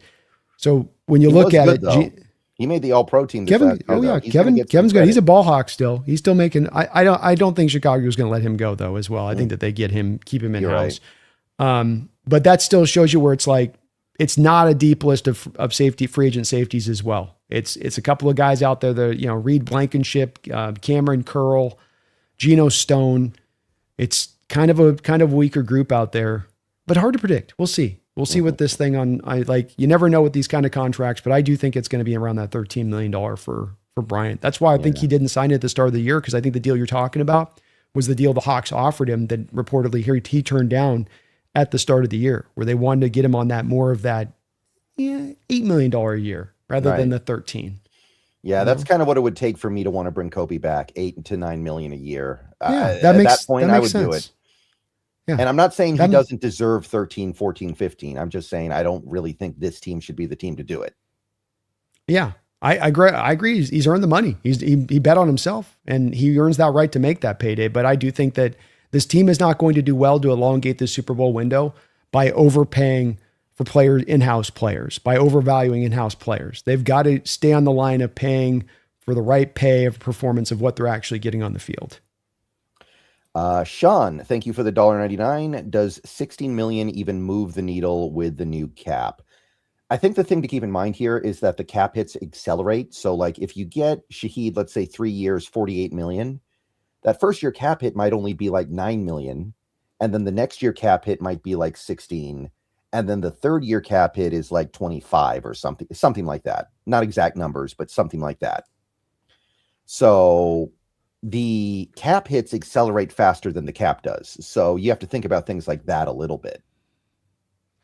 Yeah. I mean, the thing with it too, is it's probably a 3-year deal. So you're not going to probably put the 4 years together on this to kind of massage the numbers out. And certainly the team can find ways here, Sean, to be able to manipulate the numbers if they want to embrace void year stuff and all that. But I think void years are not going to be as much on the table. You talk about something that you're probably not going to want to give to new ownership. You might be willing to give the escrow contracts, right, and put those money on. But did the new ownership want to be taking on actual void years down the line to make that work at this point? Maybe, maybe not. So we'll see on that. But it doesn't hit the cap in itself. The issue does come into play of you do have the JSN deal, you do have the Jackson deal, which should kind of for the most part be equivalent to what they're making. There's going to be a little change in that, where I think there's a chance that it does increase a little with those guys versus the Cross deal, because they're not in the 4th year where Cross was in the 4th year.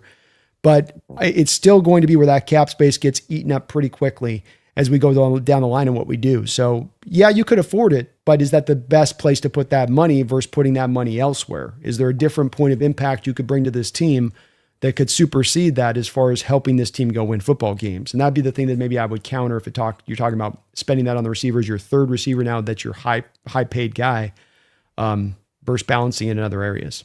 Yeah, like make no mistake, the Seahawks could afford to do everything they want to do this offseason. They could re-sign everybody that is a free agent on their team if they wanted to, but that's probably not optimal.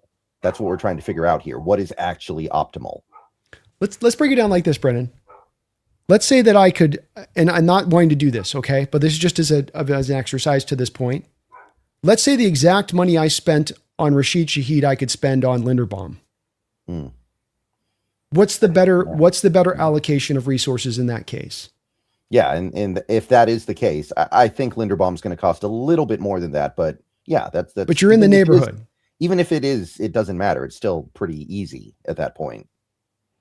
And that's where I say it does become not just about what you're paying that guy. It becomes about what you didn't do as an alternative move with that money is the way to have better impact and more impact on your team. And to me, run-centric team driven by its lines and dominating the line of scrimmage.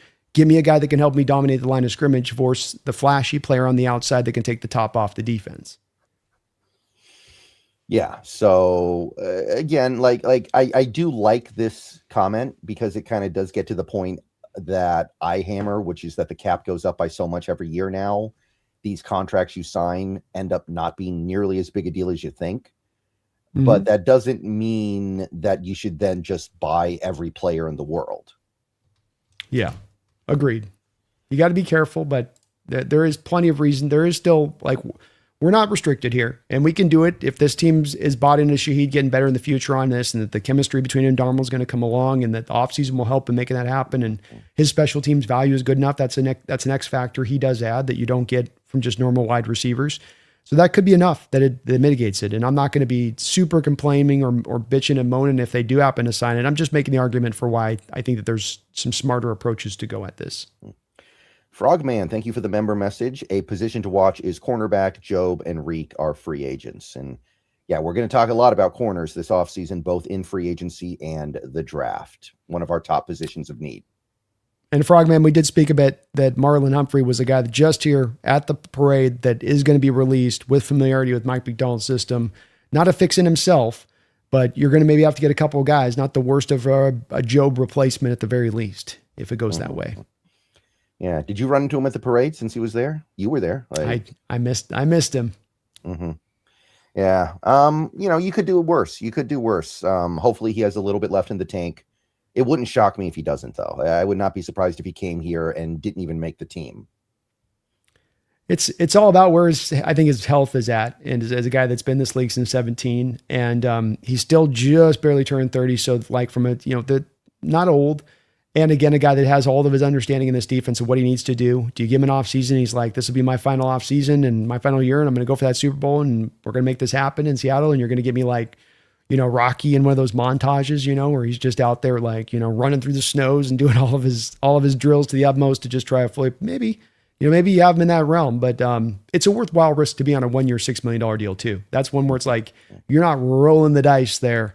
That's very much just kind of throwing a flyer out there, and you're going to do some other supplemental moves around this to where it wouldn't be just sort of Marlon Humphrey or bust. You're going to be adding into this cornerback room on top of that with some true quality beyond that. So it's just one of the little additions you'd add on top.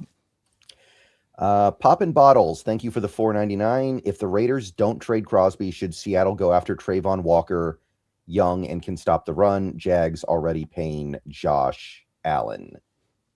That's a pretty good one as far as like Crosby consolation prizes go, I guess. I don't hate that. Yeah. They're $11.69 million in the hole, and they've got him on his 5th year option at $15 million. So there's a lot here where you would wonder about them just signing him to an extension.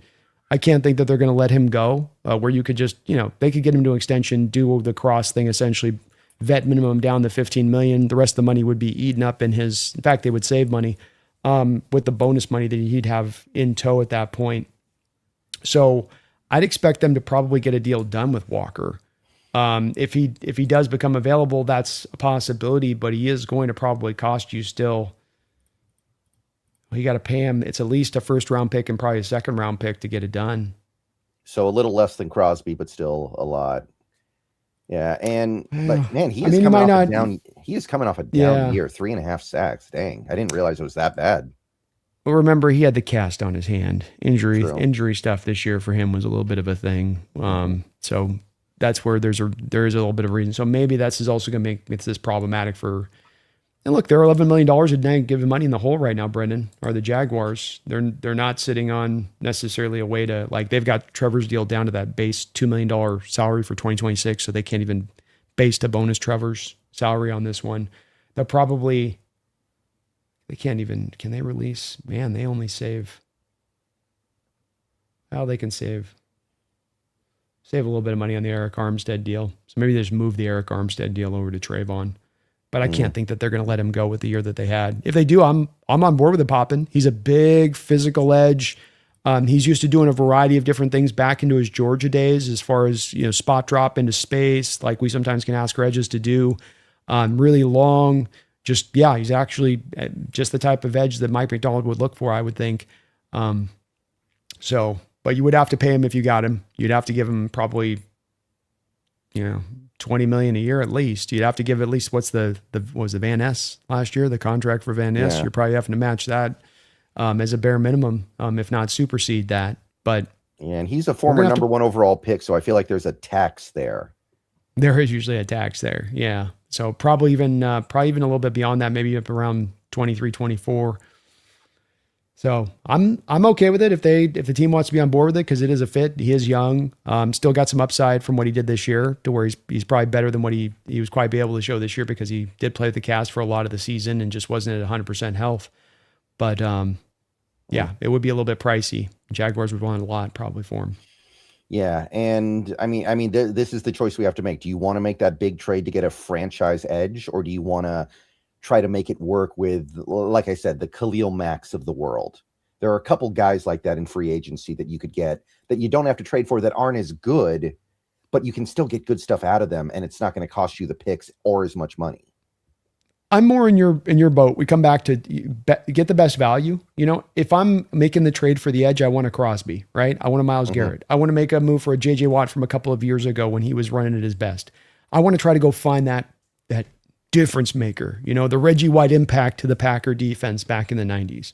I don't want to do it for a guy that's like, I'm really paying a ton for him. I'm giving a lot of draft capital for just kind of he's solid edge. He's a better edge than anything we got on the roster, but not quite stardom. So I don't want to, that to me is I'd much rather try to go find that value, because we've seen a lot of these kind of 30, 32, 33, 34-year-old edges guys that can still be very productive in a rotational role coming off the edge in these defenses. Like DeMarcus Ware going to the Broncos a couple of years ago when they had Von Miller.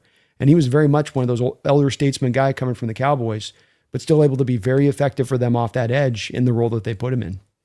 Yeah, Joey Bosa is a free agent this offseason too, if you want to ride that roller coaster.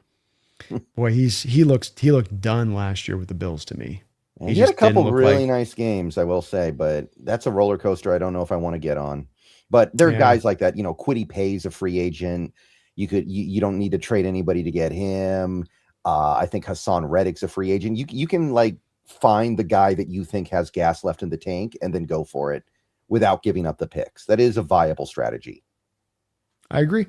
Yeah, I think that's, and certainly there could be some releases in there too of veteran guys, like we're talking about the ring chasers. You get a ring chaser guy off the edge that, wants to come to Seattle and loves what we're doing out here, and okay, I'll become part of the rotation. So that's another part of this that, could shake free. Mm-hmm. All right, guys. I want to tell you guys real quick about Sleeper here. So let me get the graphics on screen here. So football season is over, but that doesn't mean the action stops on Sleeper. There's still a lot of really fun stuff you can do over there. We've got basketball, college basketball. We got some tennis and golf stuff you can go on over there. So don't forget about Sleeper just because football is over. You can get on over there right now. You can use a promo code. My promo code is SBN and Brandon's is NEST, Nest. Either one will get you a $100 match up to $100 on your first deposit. And there's also a free bet you can get right now just for making an account. No deposit required, $20. So go claim that and go check out Sleeper as much as you can during this football off season. Football will be here again before you know it. There's some new stuff being added to Sleeper as well. And of course, we've got baseball coming up. Hockey's going on right now. There's plenty of stuff to get up to. So go check out Sleeper, download the app, #1 sports app right now. Jump on over, make your daily fantasy picks, and go have some fun with sports. All right. Okay. So, anything else you really want to talk about in this show this week? Anything else you wanted to cover? I think we covered it good, man. I think we got the end-to-end on this one. It's going to be a really exciting off-season. I mean, we're going to be Brendan turning around here to free agency in just a little over a month for agency begins. So it's going to be a very quick respite for us before this thing turns around to turn, but these Seattle Seahawks, I think what makes this most interesting is you have your off-seasons, Brendan, where you kind of find yourself in a bind. Like last year, you had to find value signings in Cooper Kupp and even Sam Darnold and DeMarcus Lawrence because, you had a little bit of cap space, but you had the dead money on the other side of it. Whereas now you have the Seattle team that's so healthy as far as their cap space, both this year and into the future, doesn't have to necessarily break the bank on monster contracts that are going to harm this. And they go so many different directions, and from John's standpoint, you do feel a little bit going back to the house money feeling of it. We got the Super Bowl already in the bank. I can kind of do whatever I want. There's just a feeling of maybe you feel the same way, a lack of pressure that you might have to repeat it with no, hey, we can kind of roll whichever one we want. There's so many different avenues they can go down in as far as their approach here. It's really not set. And that gets me so excited, especially for a team that still is going to return almost everybody as it is. Yeah. Yeah. It's a great feeling, man. It's a great feeling. I think this team we're not going anywhere. We got a very tough division to play in. I will say that it's going to be very tough to win the division again next year. This division will not just give the NFC West crown to us, but I think this team is up for the challenge. And I mean, we've got the Super Bowl in our back pocket. So whatever happens from here on out, this era of Seahawks football is a resounding success. And I'm really happy I was able to cover it every week with you throughout the season. Brother, it's been a pleasure and honor, not just this year, but to be able to do this with you for years. And it's just been a lot of fun. It gets funner every year being able to do this with you and chop this up. The results help, but I always think we're getting a little bit better by this year by year and how we do this. And it's just phenomenal to be able to do this with every year. I'm looking forward to this next year, but it's been a hell of a ride this season. And I'm just glad we were able to do this together, man. Be able to experience this through these years. Yeah, so maybe a show next week where we talk about the outgoing and potential free agents and cuts and et cetera, et cetera. Would you be on board with that? Because free agency is going to be here in like less than a month now, or almost exactly a month. So we got to get on top of this stuff, or else it's just going to sneak up right up on us. The combine's in less than 2 weeks, which feels insane. Like usually I'm used to waiting months after the season ends for the combine. Oh yeah. So the things are going to sneak up quick. So we're going to get right on it, everybody. Believe me. We got a lot of work to do, Brent. I mean, we're both probably behind on our scouting prospects. So we're going to be grinding on scouting tape and scouting on free agent tape. But it's a good problem to have. I'll do this every year, all the time, every single season, if we could. Yeah. And it's a good draft to be behind on your scouting, to be perfectly honest. It's not the worst of years to not necessarily have deep dived everybody. Yeah. Adis the Gamer, thank you for the $1.99. This show will never get old. Keep going. That's the plan. Thank you, Addis. Until they kick us off. Till they said we can't talk no more. And thank you for all your support today, man. But it's such, we know this is a big time honor for us to get to do this for you guys. You could be watching anywhere, you could be listening anywhere. There's content all over the place.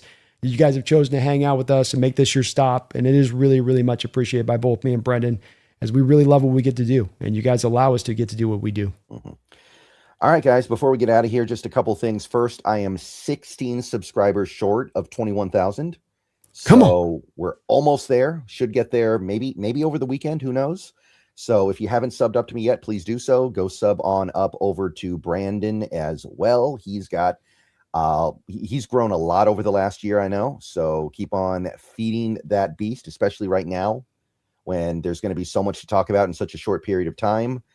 And that's about it. I've got a few more videos going up later today. I'm going to go actually record one right now about some of this coaching news. And over the weekend, just as a quick note to anybody who may be interested in this kind of thing, I plan on starting a game on Twitch that people have been asking me to play for years and years and years. Finally going to play it, The Witcher 3. People have been asking for that one forever. Let's go. Mm-hmm. All right. Love that. Mm-hmm. Yeah, big one. That's going to be fun. All right. So the Seahawks are Super Bowl champions once again. For a lot of you guys, this is the first one that you guys got to experience. So it's a special one. Every Super Bowl you win is special. Appreciate this moment. Cherish this moment. Be happy that we are here. We have reached the top of the mountain. We have justified this era of Seahawks football already, and it feels like it just started. There is so much more this group can do in the coming years, and we've already gotten to the top. So be excited for the future. Be excited for the present. Don't forget about the past. Don't forget about the journey that we took to get there. And let's buckle up to do it all over again in 2026. I'm going to be here. Brandon's going to be here. We're going to be here together. The off season has already started as far as I'm concerned. So let's keep it going and go Hawks. Go Hawks.